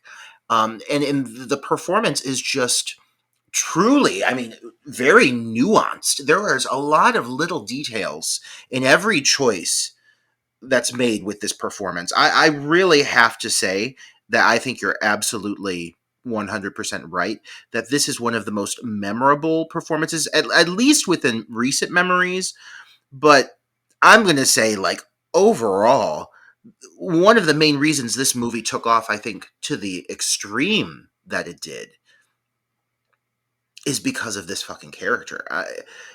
It is one of the finest crafted, well, first of all, interpretations of a drag queen that I have seen in cinema ever. And of course, it's because it's handled by a completely queer team here. But man, I mean, you don't get performances like this in most mainstream films, let alone in indie of this level. And Michael McAdam, that plays Gloria Hole, brings a caliber of acting talent to this project that I know I, for one, when I first sat down and watched this movie, I did not anticipate to get a performance of this scale. So, you go in, you're watching this movie, it's indie, it looks good, but it's indie, and all of a sudden you've got this, like, truly just layered, internalized, but oftentimes also outwardly expressed in her own ways, very, very specific performance of a tortured, wounded, defeated drag queen. I don't know. I can't even begin to imagine where this individual was hiding all this talent all this time, and then came out of nowhere with this project to give this fucking performance. Like, this is a career that needs to sustain because it really is one of the single best performances I've seen in a long time in a movie in general. Yeah, yeah, great. Peyton St. James, I believe, is his performer name in Rhode Island. I think, and again, I could be wrong, guys. You can correct me, but I think he has been a drag performer in Providence for quite some time. No, I agree with you. It's such an endearing performance, and I love this interaction he has with Dwayne as well, where he's like, he turns around to Dwayne and says, "Do I know you?" And Dwayne's like, "Yeah, I used to work here." And he's like, "Oh yeah." Gloria Hole's like, "Oh yeah, Tito." And Dwayne's like, "No, Dwayne. Wayne? Dwayne. Elaine? Dwayne. Mitchell? Dwayne. All right, Shane." It's so funny. And then he has that "cheers up your ass" that comes up a few times. It definitely comes up later on in the movie. Yeah, every line out of his mouth is a one liner, or a one liner in the sense of like something that I could look up in like classic quotes from a movie and be referenced as just a great fucking delivery. I mean, everything that comes out of this performer's mouth is truly hilarious and impressive. Yeah. So, and then you get her performing a very classic, slow, old school drag song. And there's hardly anyone at this bar when she's performing. And finally, she stops performing halfway through and says, "Fuck this," and storms into Tony's office while he's snorting some cocaine. And she said, she's worked too hard for this for too long. Remember when she first got there? She was young, dumb, full of cum. She's sort of like flirting with him. She's like touching her chest, lowering her blouse a little bit. And she says, "You know what, Tony, give me any other night but Tuesday. Give me a Saturday. I'll change it up." And he's like, "Yeah, you're too old, you know." He tells her, "No, the people want something fresh, not something you pulled out of your sarcophagus." And she tells him that she will change it up and do something modern. And he finally agrees and says that she can take Saturday night because Audrey Hartburn is under house arrest for indecent exposure. But if she fucks it up, she's done. So she's very thankful to him. She tells him, "You know what? I'm not going to fuck it up. I'm a professional." On the way out, he stops her. He's like, "Hey, Gloria." She turns around. She's like, "Yes, Mr. Two Fingers." He throws her some money, throws money at her, and he's like, "Why don't you get yourself a new wig? That one looks like a cum rag." Right off the bat, you get this moment of dialogue with Gloria, because, she's pretty much one of the last focal characters you're introduced to, really get to spend some time with. But really quick, they're giving you what is actually some kind of touching, sympathetic moments. This moment where he throws the cash at her, and she turns around, she's like, "Yes, Mr. Fingers," and then he throws these like singles at her, and he makes this derogatory statement about her wig, and she gets very defensive. She gets very defensive. She's like, "Don't you forget that I will always be the first lady of Providence." It's this big moment. It is a big moment. I love the line. I love the line to her when she says something like, "Did your new girls give you some money, Tony? You can get your new girls to do cartwheels up and down your fucking stage, but don't you forget, I will always be the first lady of Providence." I love it. I love her performance. She's so demanding. Like, this is demanding, charismatic. I mean, they really struck gold casting her. And it's just, again, I love this character so much. I'm surprised. I need Gloria Hole merchandise. I need everything Gloria Hole because I am obsessed with this character. And the more I watch it, the more I become obsessed. Like, this is going to be me, like in 20 years. I'm saying already. I'm picturing. I'm like, I need to Probably see Troy bitter, recreate that monologue. I need to see you in that costume. flipping lit cigarettes in baby carriages. Oh my god, that hat she wears later when she turns around in that polka dot hat. I mean, she's got so many moments that are divine level memorable. I mean, and I know that sounds. I'm sure there are gays who are gonna be like blasphemy, but yeah, the moment she flicks that fucking cigarette butt in that baby carriage, if I wasn't sold already, I was like hook, line, and sinkered. So yeah, she truly is the most memorable aspect of a film that's truly memorable. This movie on its own without Gloria Hole has many phenomenal elements, but throw her in the mix, my God, like this movie will maintain a cult status because of her. Well, now we get Janet Fitness. She's at some random, like, is it a bar or something? She's drinking out of this obnoxious straw that says Janet in cursive. I want that straw. Well, do you want it to say Janet or do you want it to say something I mean, I'd else? like it to say Roger, but I would still settle for Janet because It should say meat. oh my God, I can't steal that from them. This is their straw. I certainly can't have a meat straw. Too similar. You can, no, I mean your personal straw, not in your movie, but just in your personal life. I want to see you walk up and down the strip with a meat straw when you come to Vegas next time. Okay, I'll have one made just for the occasion. But Brian walks in, and I did not notice the first, I don't know how I did not catch this the first 5 times I watched this movie, but he is wearing a Janet Fitness shirt. Did you see that? Oh, it's so elaborate. It is like a finely crafted Jersey-esque, like crop, soft pink, different hues of pink, a very elaborate image of Janet's face. I did not know his character was this deep in to Janet, and I'm shocked that Janet doesn't know that this guy is obsessed with her enough that he's had a shirt crafted with her face on it. Like, that is off-putting. Well, yeah, he has there's this encounter with her. He goes up to her and he's really happy and he's like, "Hey, you remember me? Yeah, I'm also a performer. We met. You were going to sign my headshots, and you know what? I can totally get you tickets to my show for free. I just don't know when it's going to be." And she's like, "You couldn't pay me enough." And he's like, "Excuse me?" She said, "Did I stutter?" And you can tell right away he is so taken aback. Like his whole demeanor changes. He's like, "Well," in a very honest way, because Brian is usually very animated and whatnot. And this is the moment where he's knocked down a few levels, and you can tell he's like, "That was kind of rude." And she's like, "Yeah, well, you're kind of fucking annoying." And so he realizes, he even says to her, he's like, "Oh, so you really are just the fucking worst, right?" And she says, "Well, yeah, you're a fucking walking restraining order." And as she walks away, she goes, "Nice shirt." She is so shitty here, but there is definitely an element within the drag scene that I think that even this is commentary on.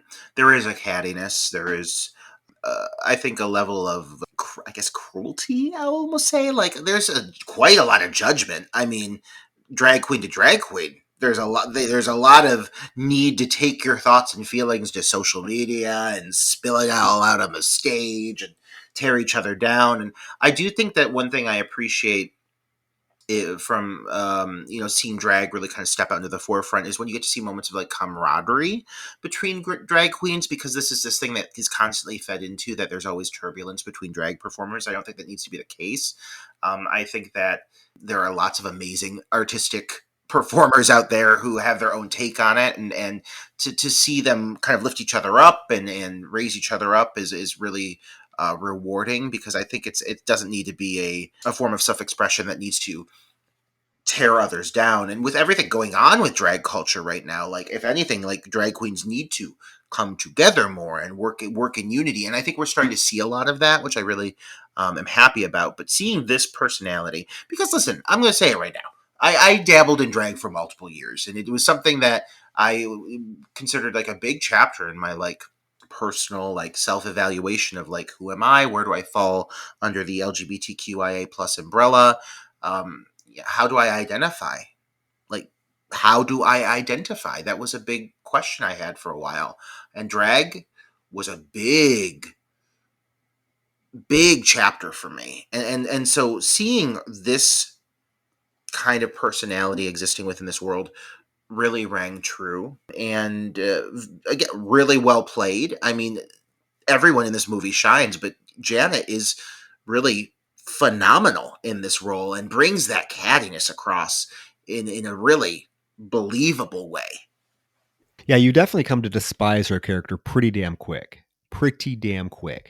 There is a scene with Gloria running bingo, because that's her thing. She runs bingo. And I love the scenes when she's running bingo. But we do see that Kitty Litter was her drag mother. So, which is Kitty Litter, I believe. If it's the one I'm thinking of, I think like she was a big drag queen back in like the early '80s. I wonder, is this the same one? Like she was like Miss Gay America and all this stuff. I'm assuming that's who it is, right? I'm assuming. I really myself don't know.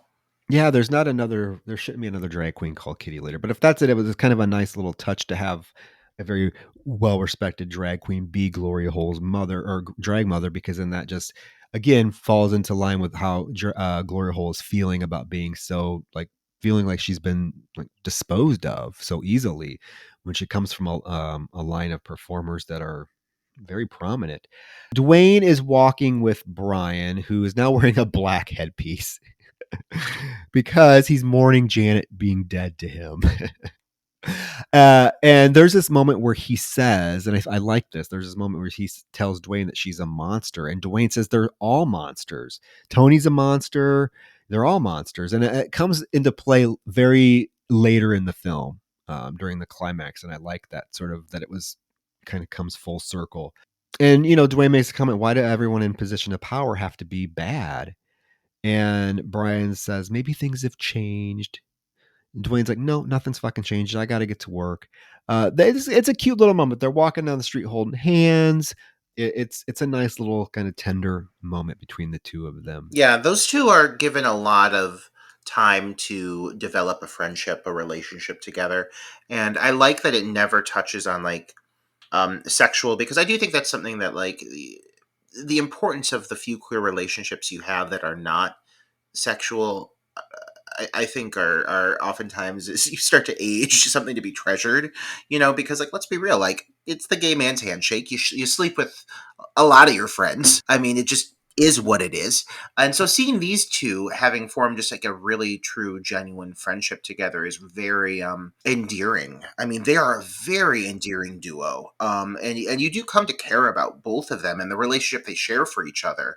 And how the one reacts to learning information that they find out about the other later on. That at that point feels very much like it rings true, because I believe these two gays genuinely care about one another.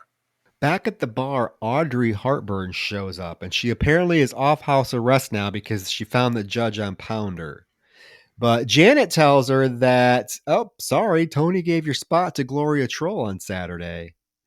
And of course, Aubrey's taken aback, and she's like, "Well, whatever. That's fine with me. I don't want my name on the same flyer as that beat up old troll." And then she asks to borrow Janet's mirror. Janet gives it to her, and then like aggressively like gets in her face and is like, "Yeah, here's my mirror. Because if you're gonna have two faces, at least make one of them pretty." Is she mad that Audrey's talking about Gloria? I was kind of confused why her reaction was the way it was and what she meant by if you're going to have two faces, make sure one of them's pretty. Like, I was a little, did you understand this? I think that she's saying like if you're gonna have a face when you're in drag and a face when you're a boy, at least make the drag face pretty. It's saying basically out of drag that she's an ugly dude was kind of how I took away from it. Also, I do notice that Janet literally like takes no prisoners. She is literally insulting to everybody. I don't think she has anybody in the film that is her friend. So she just takes cheap shots wherever she can get them. Okay, I did not even think about what you just said, but I thought it was more of along the lines that she was upset that Audrey was saying something about Gloria behind her back. Because I was thinking, well, why you hate Gloria? It was just like a real uh, aggressive like gesture for Janet to make, kind of out of the blue. But I mean, it fits her character quite a bit. And again, you just grow each scene to despise this character even more when you find out she's just a terrible person. There's this moment with these two other drag queens. Is it Rosebud and Lindsay? Yes. Where like Tony yells at them to get their asses upstairs and do their job, and Rosebud makes a comment that at first she thought it was Tony that maybe killed the guy that was found, and Lindsay's like, "You think your cousin would kill somebody?" And she's like, "Yeah, you know my family." And Tragedy's sitting over there, and they ask they ask Tragedy what the body looked like, and she's eating this like fruit with this knife. She's like stabbing the knife in this fruit, taking pieces off and like licking the knife, and all she responds is lost. My God, I didn't think I needed this moment. These two random queens, like this is the first time you're really introduced to them. And then there's this moment where the one just like turns and looks at the camera and she's like, "Tragedy, what did the body look like?" And like you see the knife like go into the pomegranate, and it's just such as like this aggressive little moment, and then she just like looks at the knife and she's like, lost. It's such a perfect delivery in the moment. It could have easily not worked. But for some reason, it's just this other little standout moment that it's such a great character quirk. Everything tragedy does is gold in this film.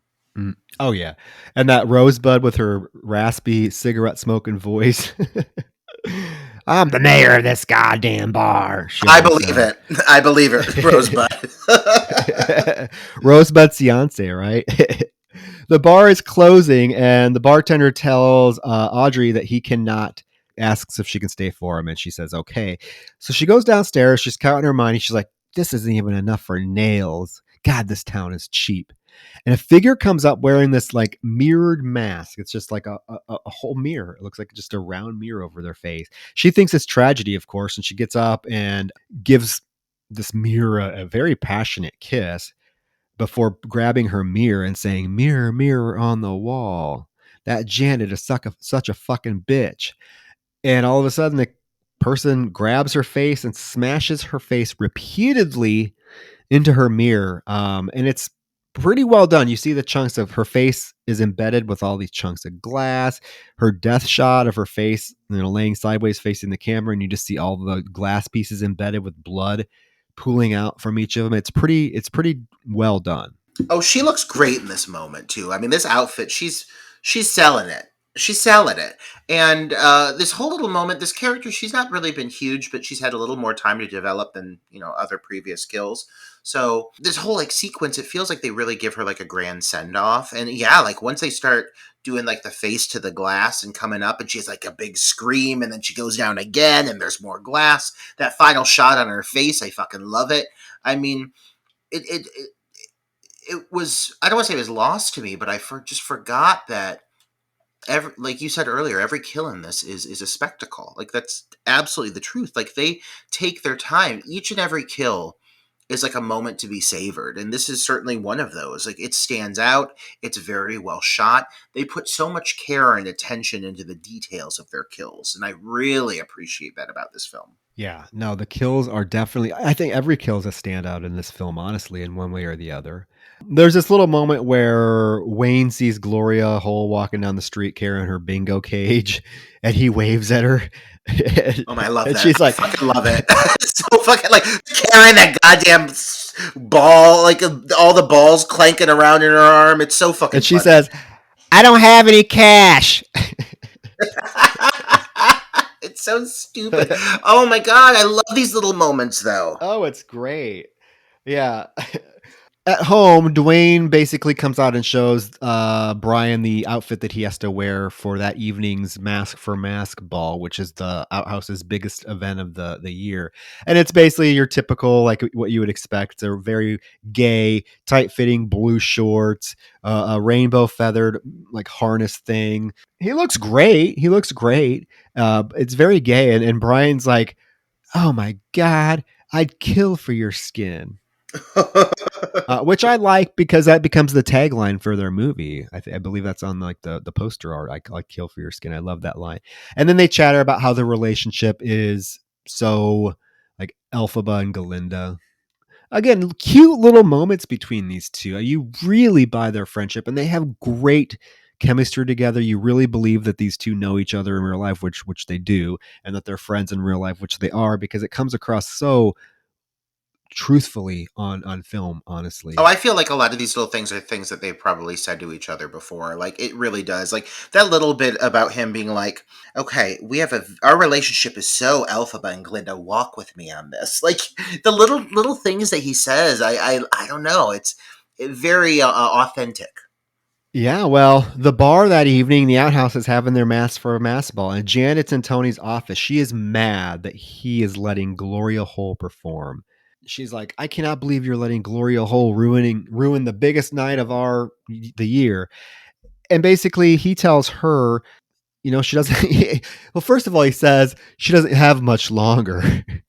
Which, I mean, Gloria Hole's not that old. It's not like she's in a wheelchair barely scraping by. And Janet's response is, well, it's not a fucking hospice, Tony. They're acting like this woman is like 95 years old. It's so funny. Yeah. I also like during this conversation when she's like lifting her boots up and everything, how they add in a lot of like you hear like the sound effects of it. It's very exaggerated at times, but it works in this world. Yeah, and Tony tells her let him worry about his business and she worry about little backflips or whatever it is she does out there. And she goes in on him. She's like, "Your business, let me tell you about your business. Your bar smells like a venereal disease. I told you to fix the floorboard. My heels keep getting stuck in." She slams her foot up there with her elaborate high heels. Uh, and he's like, "Those floorboards have seen more popular girls than you, Janet Fitness." And she's like, and gets out and leaves. That's again, funny encounter. It's hilarious. Yeah, the little exaggerated sound effects, like when she slams her heel on his desk and everything.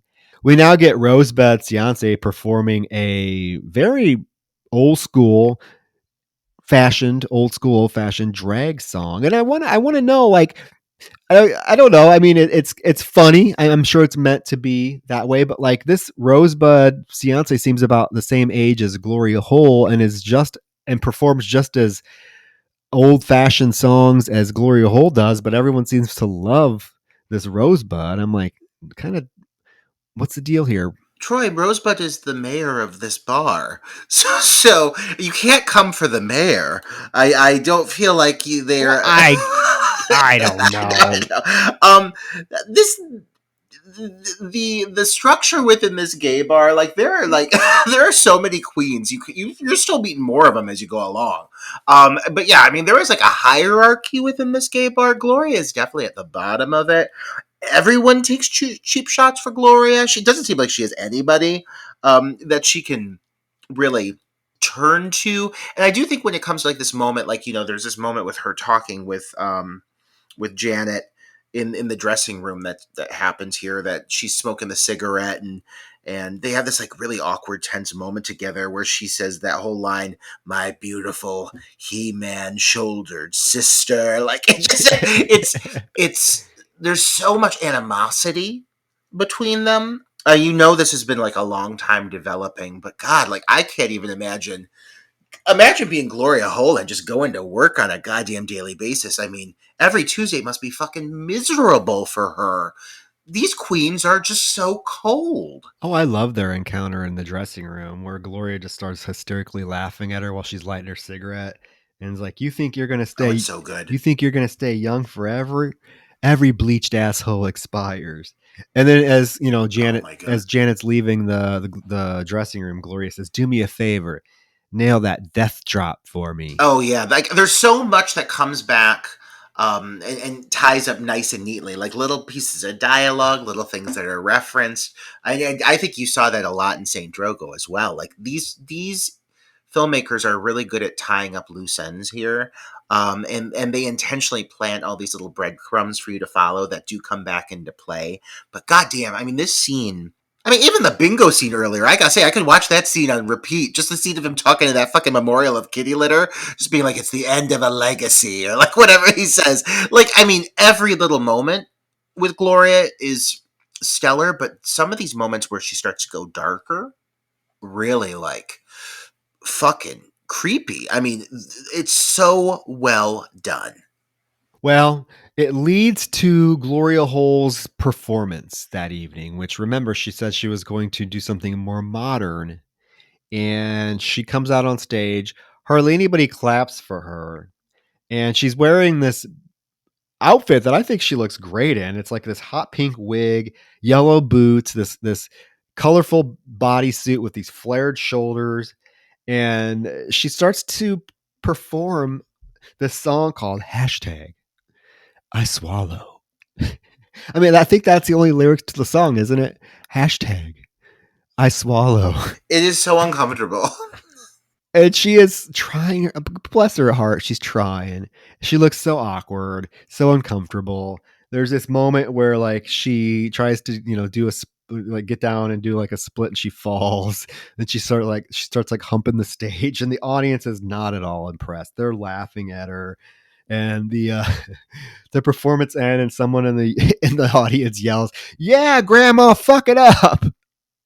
And like someone throws a glass up on stage, and then Janet, of course, has to chime in and says, "See you next Tuesday, Gloria."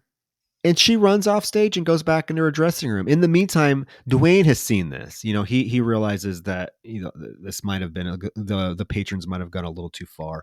So he, in his the sweet soul that he is, goes back in her dressing room, and she's crying out of wig. Looks like the only time in the film when you see basically Gloria as a man. The wig is off. And Dwayne comes in to tell her that, you know what, you're a great queen. You're a legend in this town. And Gloria's unfortunate response is, "Fuck you. Get the fuck out of my dressing room. I don't need some pity from some fucking shot boy." One thing I really do appreciate about Dwayne is while he is, he steps into the final girl archetype. He is the gay boy rendition of the final girl. He is serving that purpose. But while he does hit a lot of the beats that we expect from a final girl, likable, relatable, somewhat downtrodden, there's other things that I really love about his personality that feel very fresh to this kind of focal character. For example, like, yes, he's likable, but also like, don't fuck with him. Like at the moment that Gloria makes this very like just cruel, nasty comment, and I get it, she's emotional, but still, it's like not necessary. He immediately like comes right back for her and calls her a bitter old queen, and like he just comes at her. He's like, "Go fuck yourself!" Like, and I love that. I love that he's very quick to defend himself, speak out, for himself or for his friends, as we learn as well. It's a strong trait that really helps this character, I think, shine, especially as the film starts to progress, and focus more and more around him. He's definitely beat down by life, but he's still resilient, and he's not going to take shit from anybody. He's been through enough shit, I think, with everything that's happened prior, that at this point he's like, fuck it. I have nothing to lose. Go fuck yourself. You're going to be shitty to me. Go fuck yourself. I love that about this character. Yeah, no, he definitely has moments where he steps it up, and like he doesn't let people fuck around with him. He's not a pushover at all. Like he has no qualms fighting back. We now go to O'Hara and Detective Barry finding the body of that dude who had his penis grinded off. And they realize that these bodies are all have something in common, and that they are drained of blood. So as they're pondering what the killer could be doing with the blood, they get a call that the drag queen Aubrey Hartburn's body was found.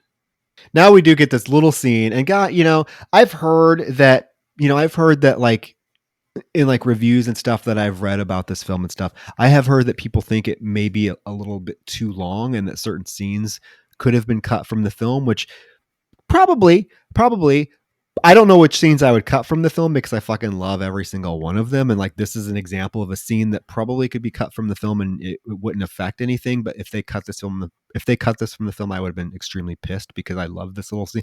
It's a scene with Gloria on the bench. And the woman jogger comes up, stops to tie her shoe, and has her baby carriage in there. And Gloria looks in the baby carriage and like literally flicks her lit cigarette in the carriage. This is one of the finest scenes I've ever seen. Oh, I love this scene. In cinema. She is like she's wearing a shirt that says, what's it say? It says "fuck you bitches" or something like that. It's all sparkly. And as the woman jogs off, Gloria's like, fuck you, Providence. This scene, it sticks with me. I feel like if they would just take this scene and just play this scene, I don't know, before major movies, like in the theater, like along with the trailers, if you just showed me this scene and just said Death Prop Gorgeous, I think you could have released this film to theaters and people would have come out in droves, because this scene is so fucking hilarious. Like the fact that like it's not like even like it's just like an empty baby carriage. Like they do have someone's baby.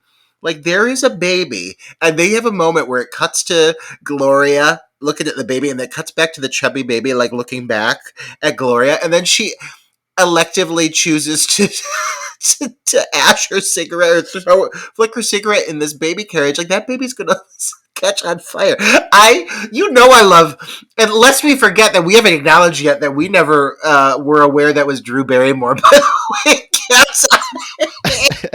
But this is right along those lines of like, I wanted to see Drew Barrymore and Cat's Eye get electrocuted so fucking bad. I wanted that baby to get that cigarette. And you know what? Gloria Hole, I get it.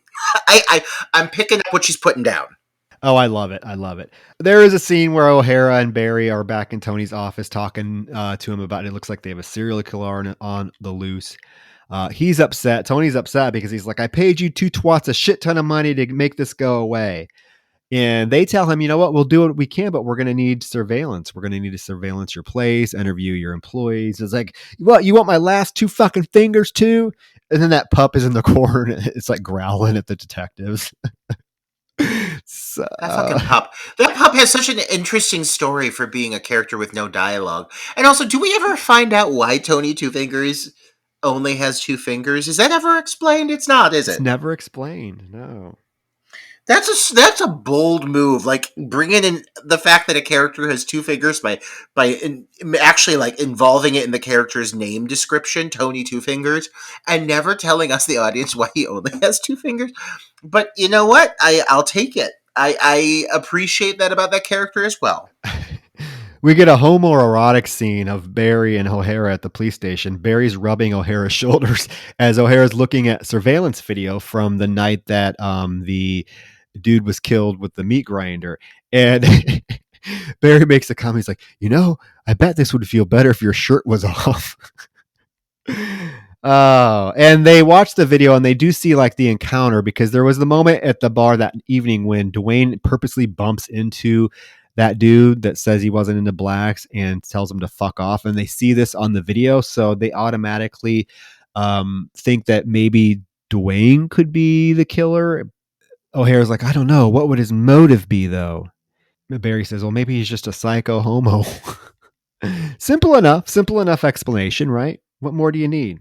So the go-go boy from earlier, he comes into play now because he is relaxing at home when he gets a message on Pounder saying it looks like he works out a lot.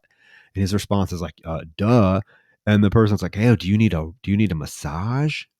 So he immediately just goes to this random person's house. We get this scene of him getting naked with this cute little bubble butt. Good Lord. Oh, we do see that little butt. It's a good butt. So yeah, I mean, hell yeah. He lays on the massage table. Someone comes in, puts this record on. And you mentioned the score being like great in this film, and it absolutely 100% is. And like this moment, the song that's playing during this scene, almost like if you would play me this song that's playing, and without any context, be like, I'm going to play this over a scene of a guy having his throat slit, I would be like, no, that's not going to work. But somehow it comes together and it makes this scene much more eerier. I don't know what it is. It just, the score and just everything leading up to this, it's very like methodic. And what you have is the killer comes in, gets on top of the go-go boy and massages him, but then takes a butcher knife out of the towel and pulls his head up and violently slits his throat. And this is a great throat slit. Oh, it's probably got to be it's definitely, I would say, the best gore effect in the film. But overall, I mean, it's a very detailed throat slit, and you can even see like the pores in the beard and the stubble on his neck, like right down to the very edge of the cut. It's extremely impressive. I'm weird about the gloved hands giving a massage. That's real strange. That would feel weird on my skin. But other than that, I mean, this scene is a very sensual scene. I think it's why, exactly like what you said with the song, you wouldn't anticipate it to work, but it really does.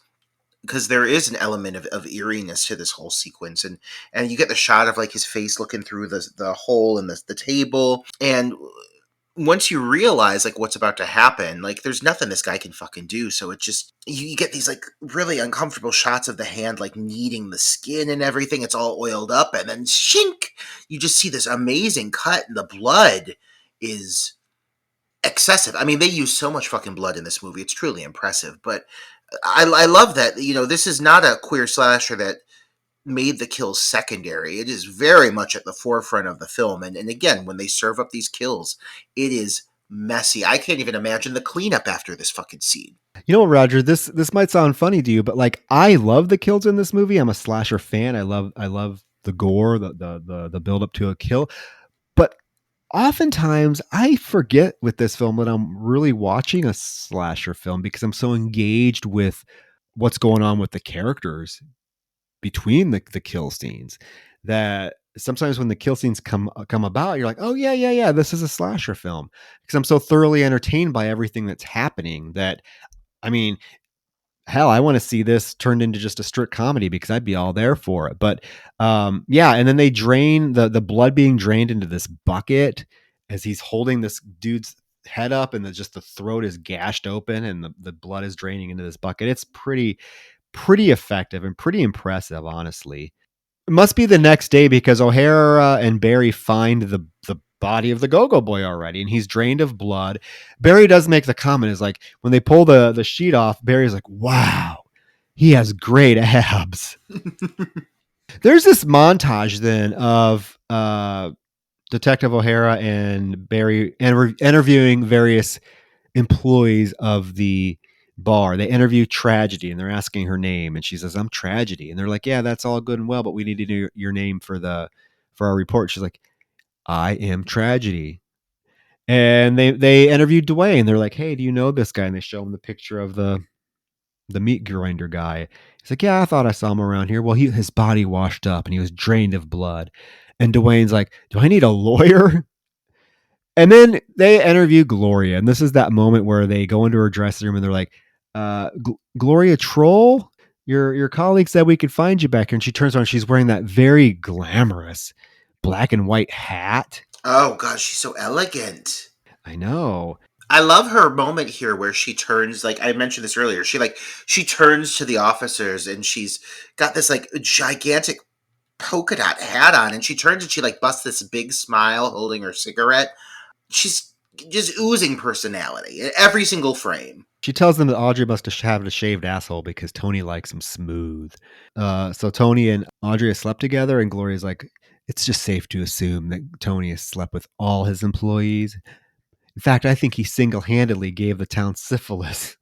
The next morning, Brian is chatting with Dwayne. He recommends he gets a new job because it's very clear that Dwayne is just unsatisfied.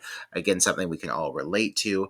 And it does like cut to this moment on the news where the news reports reveal the grieving mother of the collegiate student that recently died, played by a drag queen. But it literally says in big letters, grieving mother. And she's only on screen for a matter of seconds, but this woman steals the fucking show. I'll tell you this right now. I mean, this drag queen is truly grieving.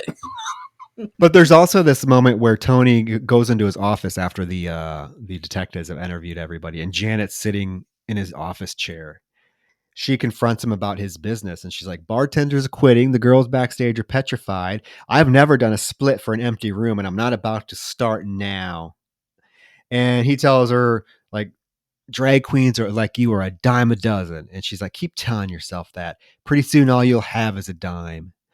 And he tells her to get the fuck out of his office. I feel like, Janet has no qualms confronting Tony, it seems, which is cool, but like she seems so excited that this bar may close. And I'm like, why are you excited? This is your job. Like, if the bar closes, you are not going to have a job anymore, girl. What are you doing? I feel she thinks she's above that. I think she thinks that she'll just go to the next bar, I don't know why she's sticking around when she seems so fucking unhappy, but I think she's got a fan base there. I love these news broadcasts though, because you get the one where, and the headline on the news broadcast is "Vampire wreaks havoc." There's that one gay guy they interview who's like, it's like you can't even go out anymore without getting killed. We didn't just get gay marriage to get murdered. And he looks into the camera and his face is all whiny and he looks like he's about ready to cry. It says concerned gay citizen underneath him. Concerned gay citizen.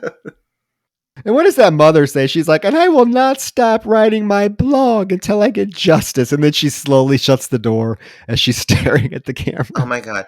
That very much is giving me like a hint of like Sleepaway Camp. Oh, I thought the same thing, Aunt Martha. I mean? Just a hint of Aunt Martha. It's just a hint of it. But yeah, it's a really fun standout moment. It's so brief, but God, she steals the show there.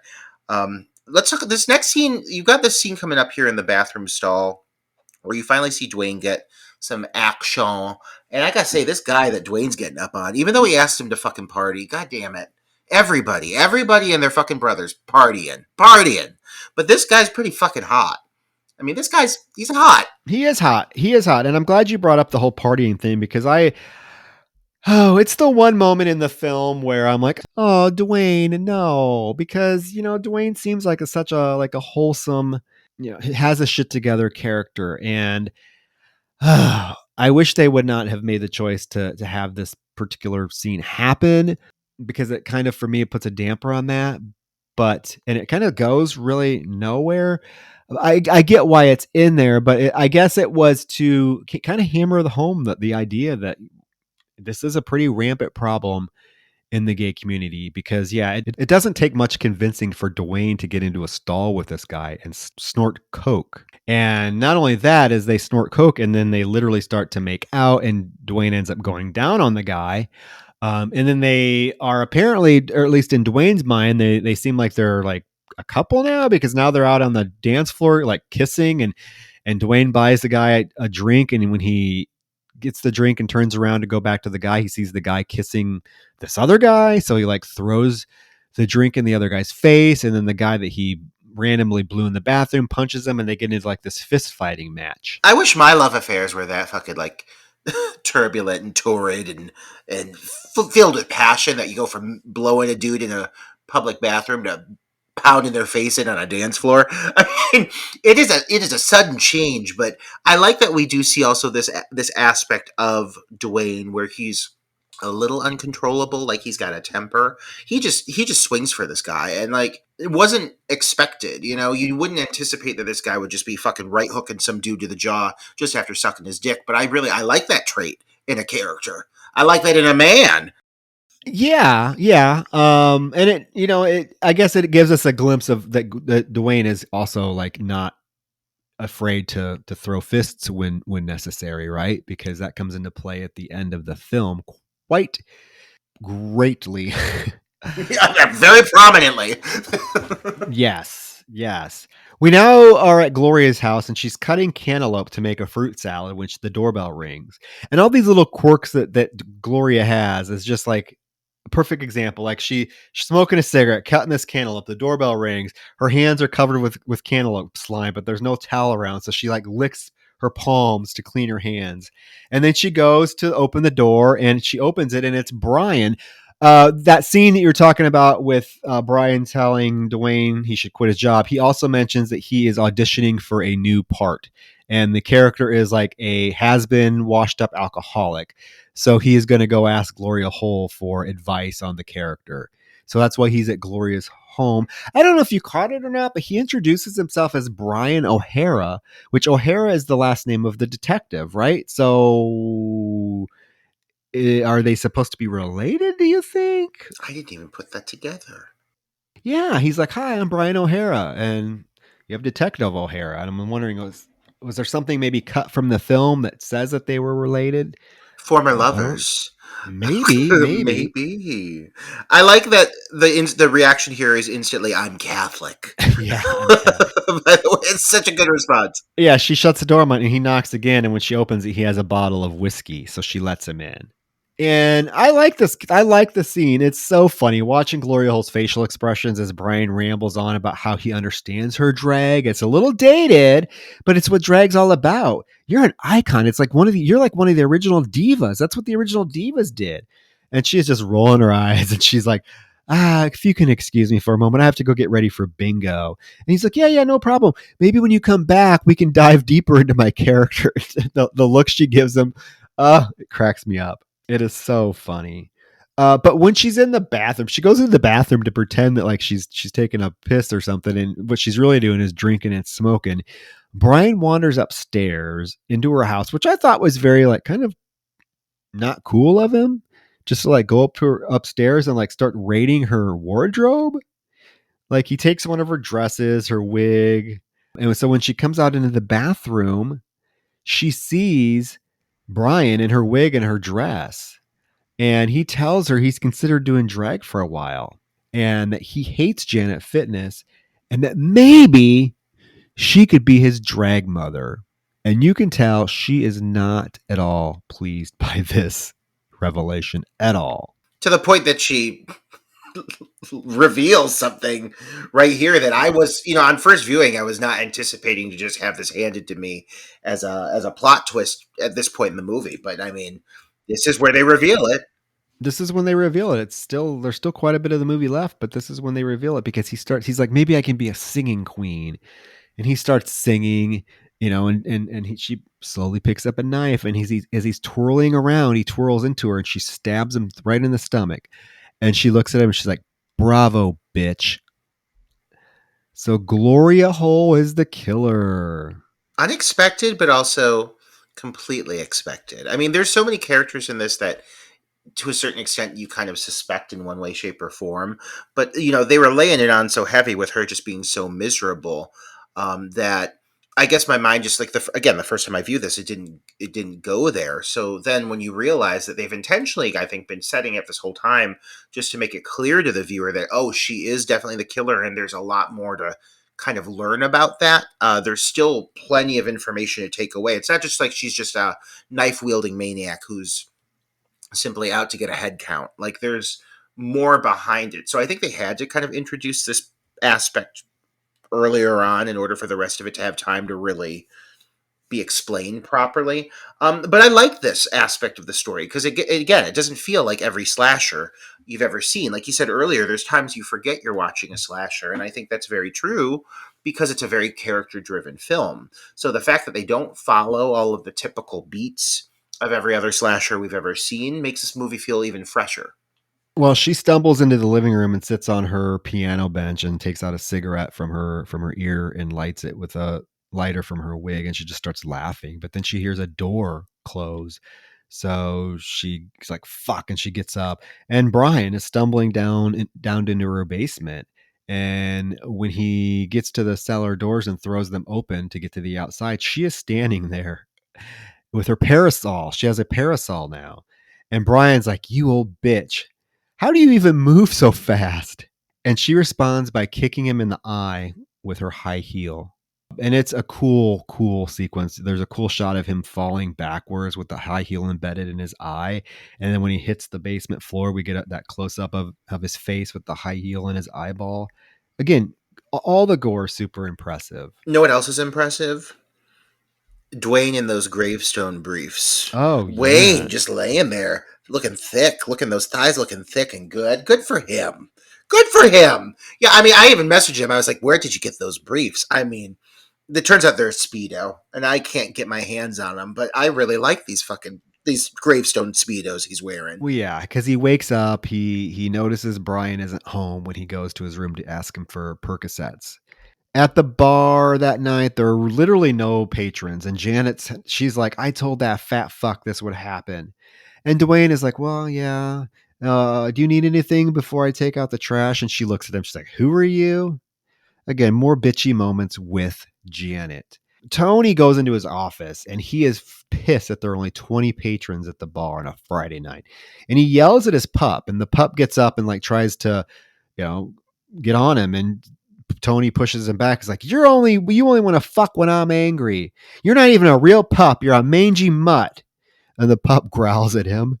And Tony says, I'm going to the bathhouse to unwind. So the pup takes his little belongings and leaves.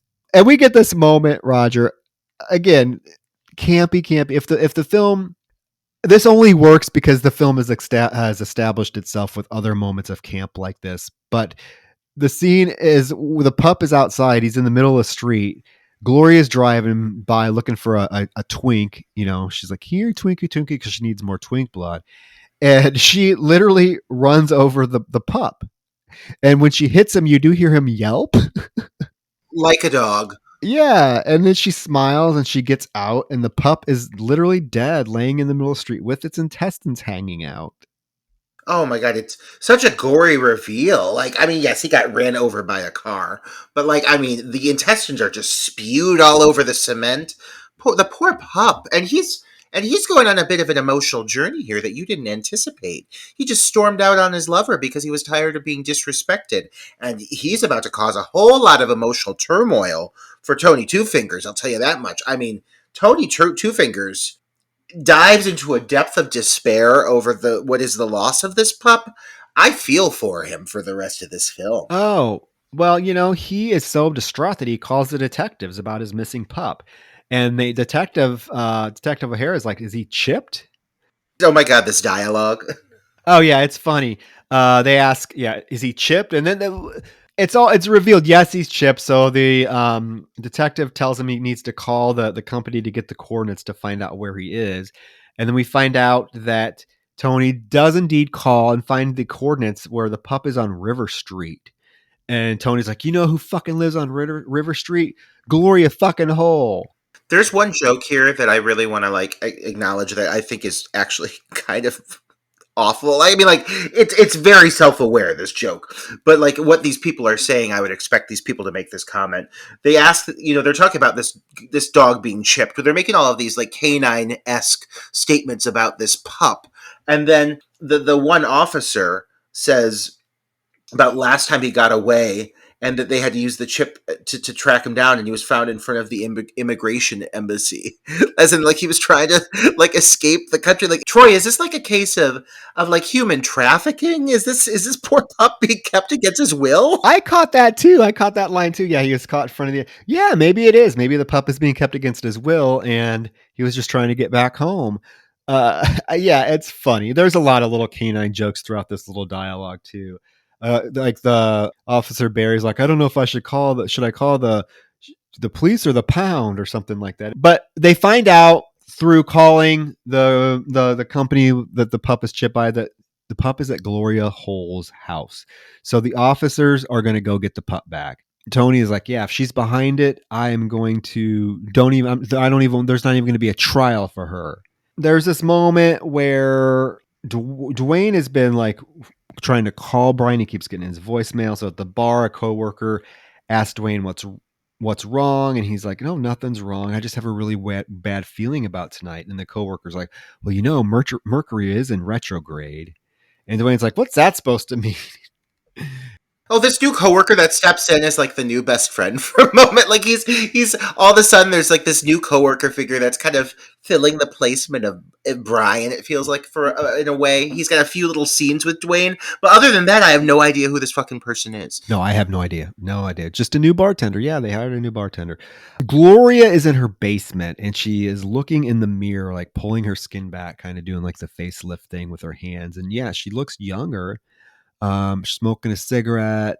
And then we get this moment where she gets into her disrobes and gets into the bathtub full of blood and literally sits in it. So we got a lady bathery thing going on here. Just as the detectives, both Detective O'Hara and Barry, come down her stairs and enter her basement. I love this scene. I think this is a great scene, this whole sequence. The lighting is great. The editing is great. The intercutting between Glory in the bathtub, the detectives lurking through her basement, and then the drag queens performing at the outhouse. The way it intercuts between all those three with the music playing is great. I mean, this whole scene is stunning. I mean, there's this moment where like Gloria literally submerges herself in the blood. And the detectives are in her basement, but then there's this moment where she like comes out of the blood of the bathtub in slow motion, and now you see that she's definitely gotten younger, has long blonde hair now, turned into a completely younger person. It's so good. It's so good. Yeah, I agree in that this scene is absolutely standout. Like overall in the film, this is one of the strongest moments in general. I think with what's happening, what's about to happen here, because they do make a rather bold choice with the character of Gloria, it pays off that this is such a strong moment. Because even the score here, oh my god, like this moment here, they have some Jessica Harper shots. I mean, you want your Suspiria, you're going to get it. The shots on the detective's eyes as they're looking around the room and everything with that pink and blue lighting all over them. It's just really well executed. You could tell that they had like a very specific look they were going for with this, and they definitely pulled it off. And it takes its time. Like, it's a very drawn out sequence. They're creeping around this basement. Meanwhile, Gloria is realizing that they're like in the basement with her, so she's like hiding herself, covered in blood, in the darkness. And then there's a shot revealing the one detective coming around the corner, and she's just standing there, fully naked, but with the blonde wig on over her face. It's just well executed. I love the moment where you see her bloody legs and hands grab the sledgehammer. And as the detectives are walking through the basement, there's a shot of her like dragging the sledgehammer behind her with the blood and everything. It looks so great. It's so creepy looking. But yeah, Detective Barry enters a room and she's behind the door and she immediately smashes him in the face with the sledgehammer. And again, talk about every death looks fucking great. This is a gnarly looking scene. I mean, when he falls to the ground, his whole fucking jaw is smashed in, and you see his like teeth and this big old gouge in his jaw. It's like fuck. Well, and I love that they take out the cops or the detectives in such an intense fashion, because in a way they've been their own side story, but they've become more and more focal.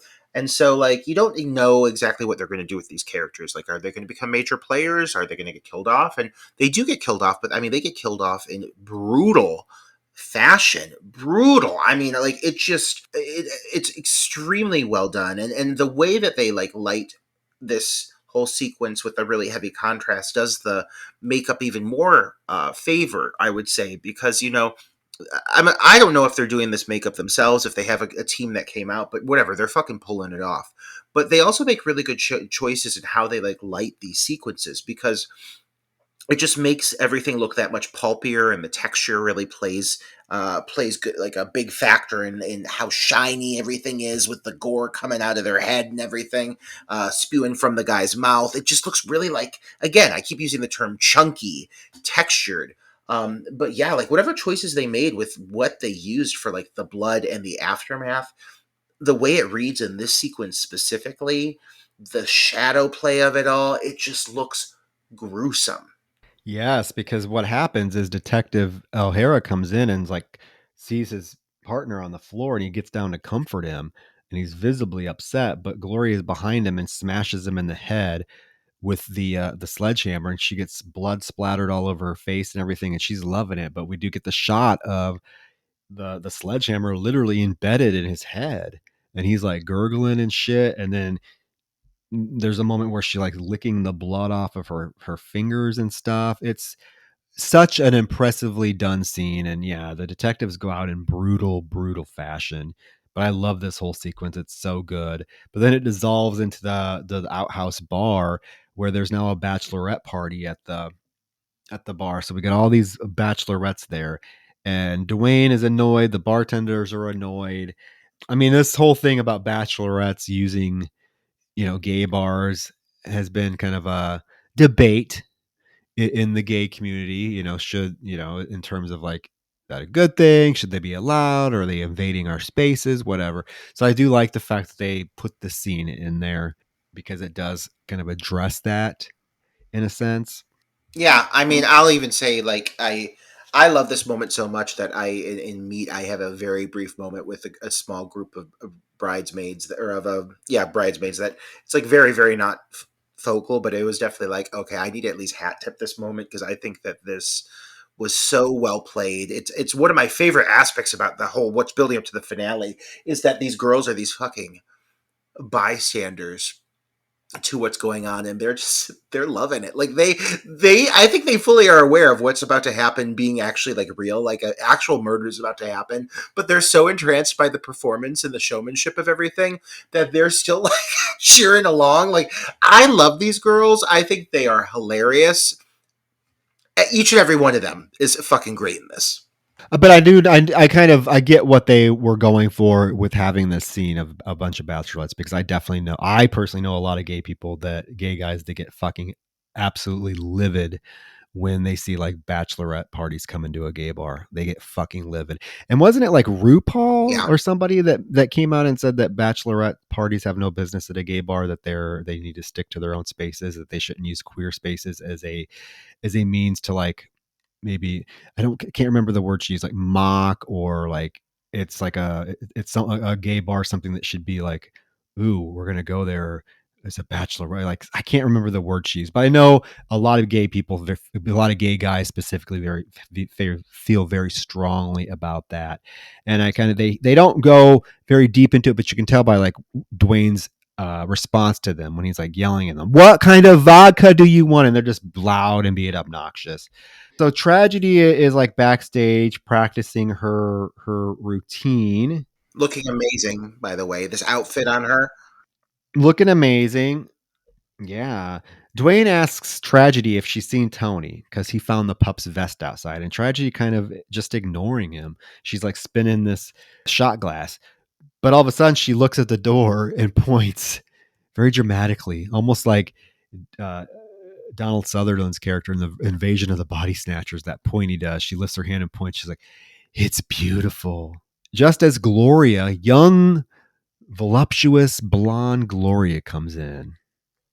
I think it's something to be acknowledged here that at this point, the actor portraying Gloria, it becomes a different actor. It's a younger actor. It changes, and I in no way want to say that I think that this other actor is not giving a good performance, because actually I think they're quite fantastic. But it's definitely not the same Gloria Hole that we've seen leading up to this point. They do feel like two completely different people, two completely different personalities. And while young Gloria has plenty of moments that she is fucking knocking it out of the park. I mean, especially during the whole finale fight sequence that's coming up. I mean, really, she's hitting it. Um, I I remember like the first time I watched this, it just didn't register to me what had happened. It wasn't until I went back and noticed the whole moment of Gloria submerging herself in the blood and coming out, and that it was in fact a different actor. Uh, the way that whole scene is filmed, the neon lighting and everything, or the bright rich colors, the heavy contrast.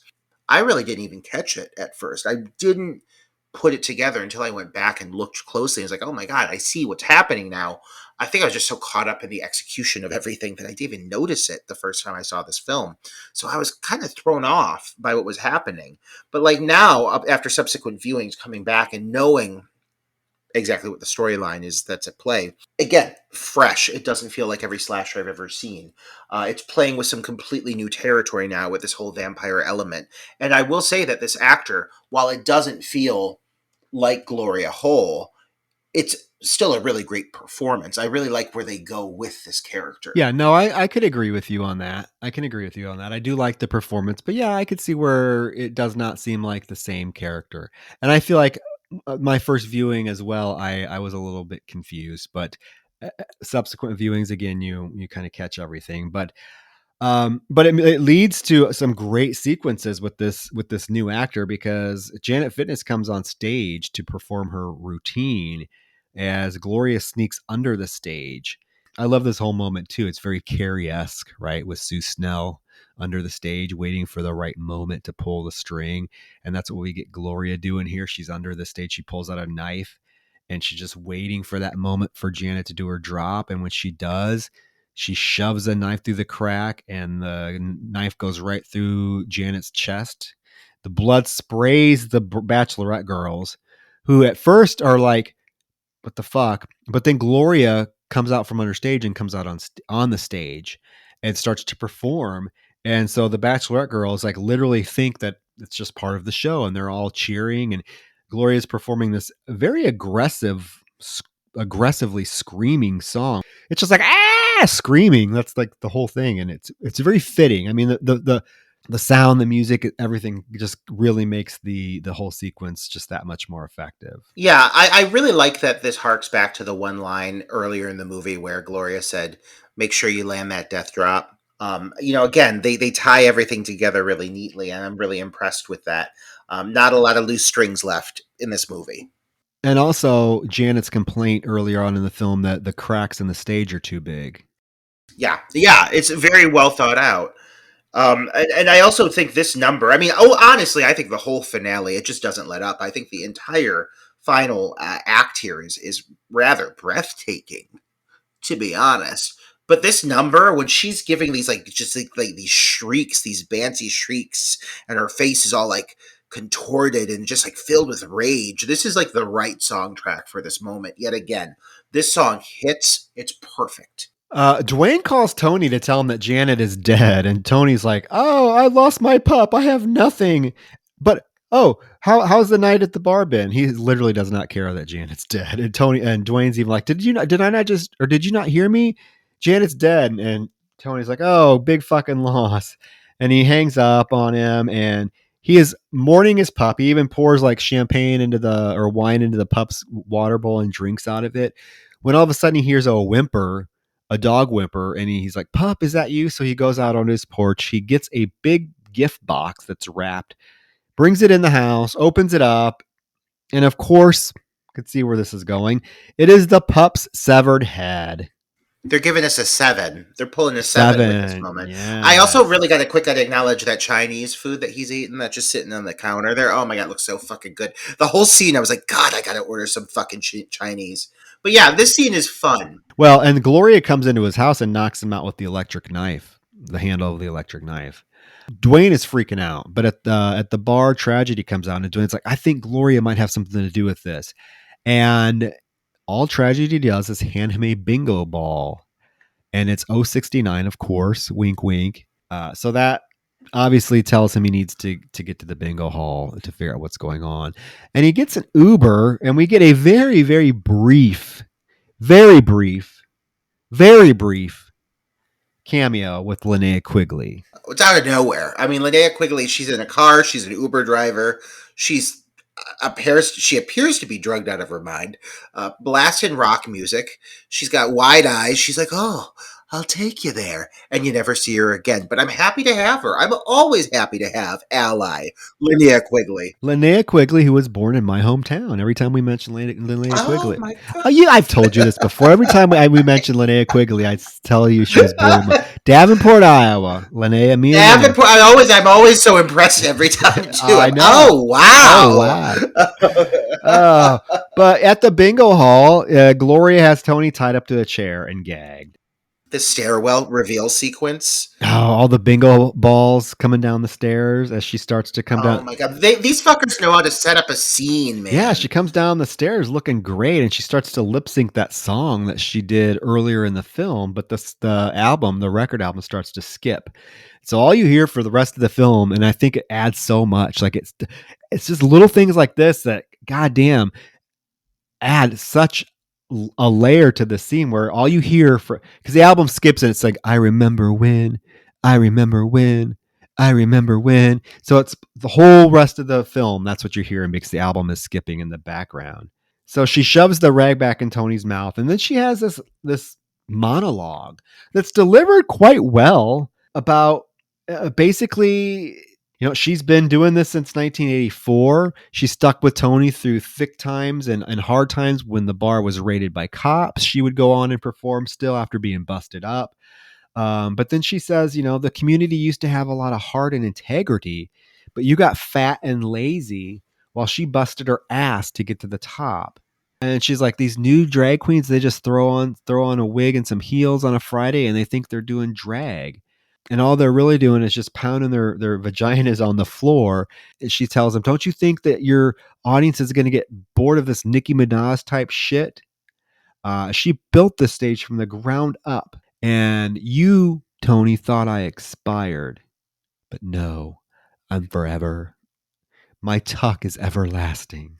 They could have really let this whole final bit with this younger Gloria be a lesser than moment, a briefer moment. Like it simply comes in for the reveal and then they kill her off. But they really chose to bring this twist about with enough time to let the younger Gloria develop what is her own kind of personality. And honestly, yeah, she's got this big old fucking monologue. She nails it. There's some moments of real sheer intensity that she just digs into. And what's really impressive that comes up here is this epic fight that's about to break out here in a moment. I mean, she gets very physical as well. So one of the perks of having now a younger antagonist, focal antagonist, is it does give you this whole level of physicality, both in her performance, her delivery of the dialogue, and what's to come from that. it really does kind of open it up to this whole unexpected layer of just sheer physical brutality as well. Well, Tony starts to plead with her and tells her, I like the fact that he's like, "Hey, Gloria, that was a nice speech you said right there. You're right. Everything has changed and it sucks." And he tells her that she can have Thursdays or that she can have Saturdays and Thursdays back. In the meantime, Dwayne has gotten to this bingo hall and he's coming down the stairs.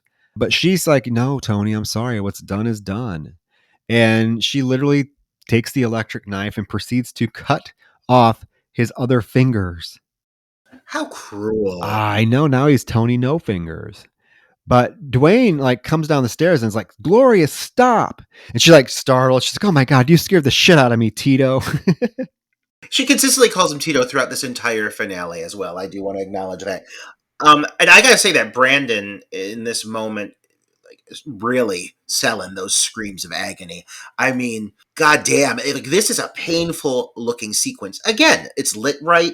They shot it right. You see the fingers fucking come off. It is rough to watch. He's vomiting up chunky, gory blood here in a moment. I mean, this whole sequence is just, oh, it's so fucking gnarly. And this moment to come up is really fucking impressive. Oh yeah. Dwayne tells her, you don't have to do this. You got what you want. You're young and beautiful." And she's like, "Oh, thank you." "But you can't help. So stay the fuck out of my way." And then she looks at Tony. She's like, "Tuesday nights are for karaoke." And she proceeds to shove the electric knife into his stomach and cut his gut open so that his intestines fall out.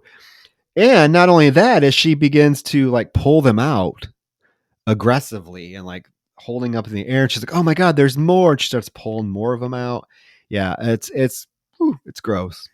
It keeps going and going and going and going. And I love it. I mean, like, you're just seeing blood pouring out of this now empty sack of gut that was at one point so bloated. It just like, it was such a big fake gut. You knew something had to come out of it. And it pays off. I mean, she's wrapping the intestines all around her arms. It's disgusting. And I love that meanwhile, Dwayne is just on the steps, just like screaming. Like, I do love it when you have a male character screaming like a woman. It just adds something to it for me. This moment is very raw and brutal. Oh, it's great. And Dwayne is like, "Gloria, for fuck's sakes, what are you doing? People looked up to you. My friend Brian, he looked up to you." And she says, "Oh, you be Brian?" She's like, "Oh my God, I did Providence Theater community a favor by killing him." And Dwayne's like, You killed Brian?" She's like, "Yeah, I killed Brian." And he's like, "You bitch." And he literally just runs right at her and he's going to beat the shit out of her. But she grabs him by the throat and she's like, "Hey, you wanted to kiss Tony's ass so bad. Why don't you taste it?" And she picks up his intestine and like shoves it in Dwayne's mouth and throws him on the floor. Poor Dwayne. This starts a trend in which you think that Dwayne is dead, but he is not. Dwayne, you think Jason has 9 lives? Fucking Dwayne. He's a black cat. He keeps coming back and back and back over and over. I mean, you keep thinking that she's got the best of him. Not the case. No, I mean this leads into our final battle, which is very impressively choreographed for a low budget film. I always try to avoid elaborate stunts in films like in my films because I know like how hard it is to choreograph and to block and everything. We had that whole scene in Teacher Shortage at the end in the bar that was stressing me out because it was a lot of physical movement and fighting and stuff like that. And I remember being completely stressed out about that. They pull this off, and because I know how hard it is to do this as an indie filmmaker working with such a small crew and everything. But this looks great. I mean, so she goes back upstairs to the bingo hall. She's talking to Kitty Litter's picture. All of a sudden, as she gets up, Dwayne is behind her and throws a glass at her. And she turns around and she's like, "Oh, Tito, you missed." And this launches into, Roger, a battle that single-handedly contains the most bottles being smashed on heads that I've ever seen in my life. Oh, this is a highly elaborate fight sequence. It involves these two, breaking glass urns, bingo tickets suffocating, chairs collapsing on people. They're getting thrown into tables. I mean, well, this is a very physical fight sequence. Kudos to both of these actors for taking this kind of a fucking ass kicking, because on this level they're just really throwing themselves around, and it shows. It looks rough. Like, it looks like they literally have the wind knocked out of them after they're finished. Oh, they are going at it. I mean, there's a moment when Gloria gets on top of Dwayne and she's like choking him, and then he hits her with a bottle. He gets on top of her and shoves bingo papers in her mouth. And she knocks him out, and then she goes to drink some champagne. He comes up behind her again and hits her. And at this moment, he knocks over kitty litter's ashes, and she freaks out and like literally slams him onto a fucking table. The table smashes. He's out again, and she lights a cigarette, and she's getting ready to smoke when he comes up behind her and literally hits her in the head with the urn.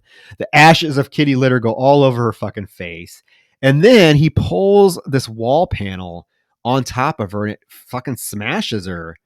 And we see as he's picks up this baby Jesus statue and goes over to her, we see that she's impaled by this giant star decoration that was hanging on the wall.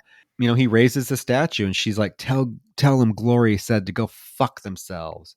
And he's like, you're a monster. And she says, so was Tony. So was Janet. And I bet deep down, so are you.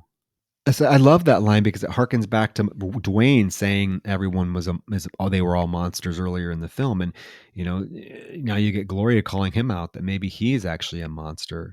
And then she tells him to basically finish the number, she says. And he raises the statue and screams, and then it cuts.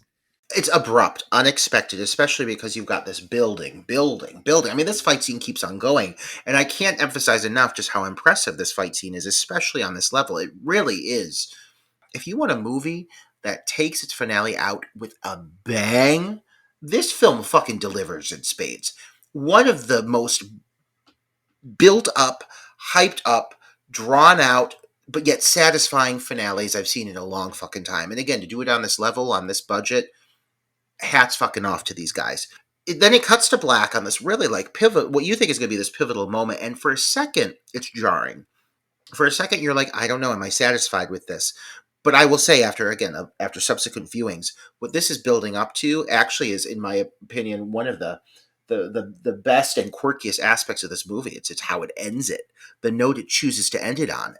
This movie has kept me on my toes the whole time, and ending it with this kind of note where it's going here. I love this ending. I really do. And I've revisited it, and I like it so much more after watching it multiple times. Well, we cut to 6 months later. We find out that now Dwayne has become the manager of the Outhouse Bar, which is an interesting choice for him. And so we cut to this convertible, and Gloria's driving down the road with someone looking at a map, talking about, I can't wait to get out of this fucking town. And we hear the person say, well, we're going to need more blood eventually. And the person puts down the newspaper or puts down the map, and we see that it is tragedy. Satisfying. Oh my god, the fact that these two go full Thelma and Louise and just take off together. Like, I didn't know this is what I needed, but this is absolutely what I needed for these two. And I mean, I'll watch this fucking buddy comedy any day of the week. These two on this road trip, sign me up. They're having their fucking Beyonce and Lady Gaga telephone moment. Oh, yeah. And before the credits start to roll, Gloria tells Tragedy, hey, you know what? If it's going to be me and you forever, I'm going to need you to lighten up. And they laugh and laugh and laugh as the car drives into the sunset. And then the credits roll, but there is this post credit scene, or this post credit scene, where Gloria must be earlier before any of this happened. Gloria's sitting in a bar telling the bartender it's over for her. She's going to need to sell her gown and her wigs. When Tragedy comes and sits next to her and says, looks her in the eye and says, well, maybe it doesn't have to be. Pulls out a knife, slices her finger, and puts it in Gloria's mouth. And Gloria's response, are you out of your tit? And then Tragedy just looks at her and smiles. And that is the end of the film. So Tragedy was in it all along. Yeah, you get this unique little glint to her eye when she smiles too. That was definitely, I think, added in there. That just makes it kind of got a supernatural kind of vibe to it. And I think it's only right that tragedy be involved because she's been such like an undercurrent of the film. She's consistently been there. She's been omnipresent throughout all of it, and to have her be so present and involved in this is very satisfying. But yeah, I mean, it's almost like a weird twisted. The ending is almost like a strange take on like let the right one in a way. You know, how, like there's the vampire and the guardian that travels with them. Like I almost feel like this is their like weird relationship now, where she's going to be her like companion throughout all of this. And I don't know how prominent the actual like vampire element is going to play into this, if she needs to keep sacrificing fucking, you know, twinks or whatever to maintain her youth. I don't know if that's something they wanted to run with beyond that, but it still has this weird kind of fantastical element to it. Well, yeah, because tragedy tells her we're going to need more blood, and we're just gonna have to make the deaths look like accidents, and we just have to consider it maintenance. Yeah. Yeah, good ending. Yeah, I love the fact that tragedy does get a moment here, and we find out that she was really heavily involved in everything that happened in the film. Good ending. Sets up for a sequel that I would love to see. I don't know if that's something they ever have planned, but like they could go a lot of different directions with the sequel for this. But no, overall, such a satisfying film. And guys, I know I swear to God, this is a film that just you will grow to like more and more the more you watch it. It's a film that embraces its like flaws and its quote unquote shortcomings, which I really don't think are shortcomings at all, being like the budget and so forth. No, like they use that to their advantage. They crafted a film that was completely structured around what they had available to them and the talents they had available to them. They played to their strengths in every possible way.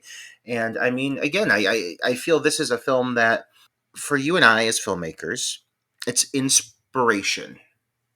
It's sheer inspiration to take their balls, their guts, literally, you know, that these guys have, and their willingness to just make something that is in no way conforming to the mainstream, and because of that, they made something that I think appeals.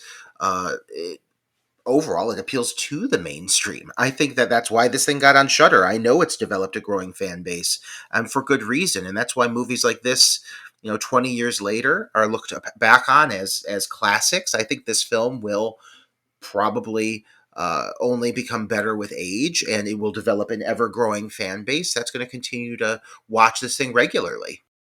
Oh, I think it's has cemented its place in queer horror cinema history by far, and it's going to be recognized as one of the premier queer horror films out there. I mean, it's great. You don't have that many of them, but this one is definitely a standout one. It's you know, it's so entertaining. The fact that it is on Shutter is should tell you, you know, that they put a lot of uh, trust into putting that film on their platform for a reason. Yeah, and I mean, I'll defend this film forever. It's great. I like I said, I can see it becoming a comfort film for me that I just put on and just get immersed in and kind of forget what's going on in my life because I like to go on the journey with these characters. I mean, that's all I can say, that guys. And I'm super excited that Saint Drogo is getting out there because I think people that liked Death Drop Gorgeous are going to be blown away by that. So I'm glad that they are preparing to go on another successful, undoubtedly, journey with their second film because they so richly deserve it. They're talented as hell. You know, every little detail that I notice each time I watch this film just makes me realize how talented and creative and what a great eye they have, and like they have a very distinct vision for every scene, and it's just great. So guys, what are your thoughts on Death Drop Gorgeous? We went long for this one, but hey, it's kicking off Pride, so we wanted to go big, so we definitely did. So let us know your thoughts on Death Drop Gorgeous.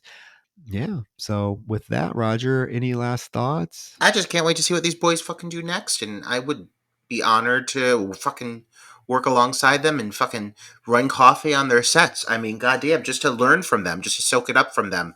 You know, these are queer filmmakers I want to keep my eye on, and I think you, our listeners, should as well. If you're not familiar with them, I assure you, watch for Saint Drogo. I'm convinced you're going to be impressed. Oh, definitely. And yeah, definitely. If they guys, if you ever need help on your third feature film, anything, hit me up. Because yeah, yeah.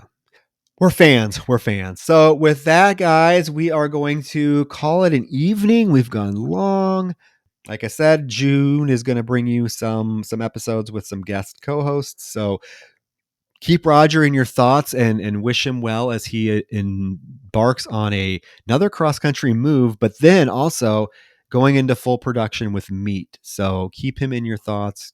Break a leg, Roger. You got a great cast, and I know people are excited to see what you do. Oh, thank you. Goddamn, I'm scared to hell, but after watching this movie, it filled me with a lot of hope and excitement because I see what these guys can do, and I hope I can, just capture a fraction of how fucking awesome their final product was. Because truly, it is going to go down as one of, like you said, one of the great LGBTQ horror films and just queer pieces of cinema in general of our time. It's truly impressive. And guys, if you're listening to this, we are truly huge fans. We're so excited for you and your successes. Definitely. So with that, we'll see you next week. Wish Roger a great shoot on Meat, okay? Good night. Thank you. Good night.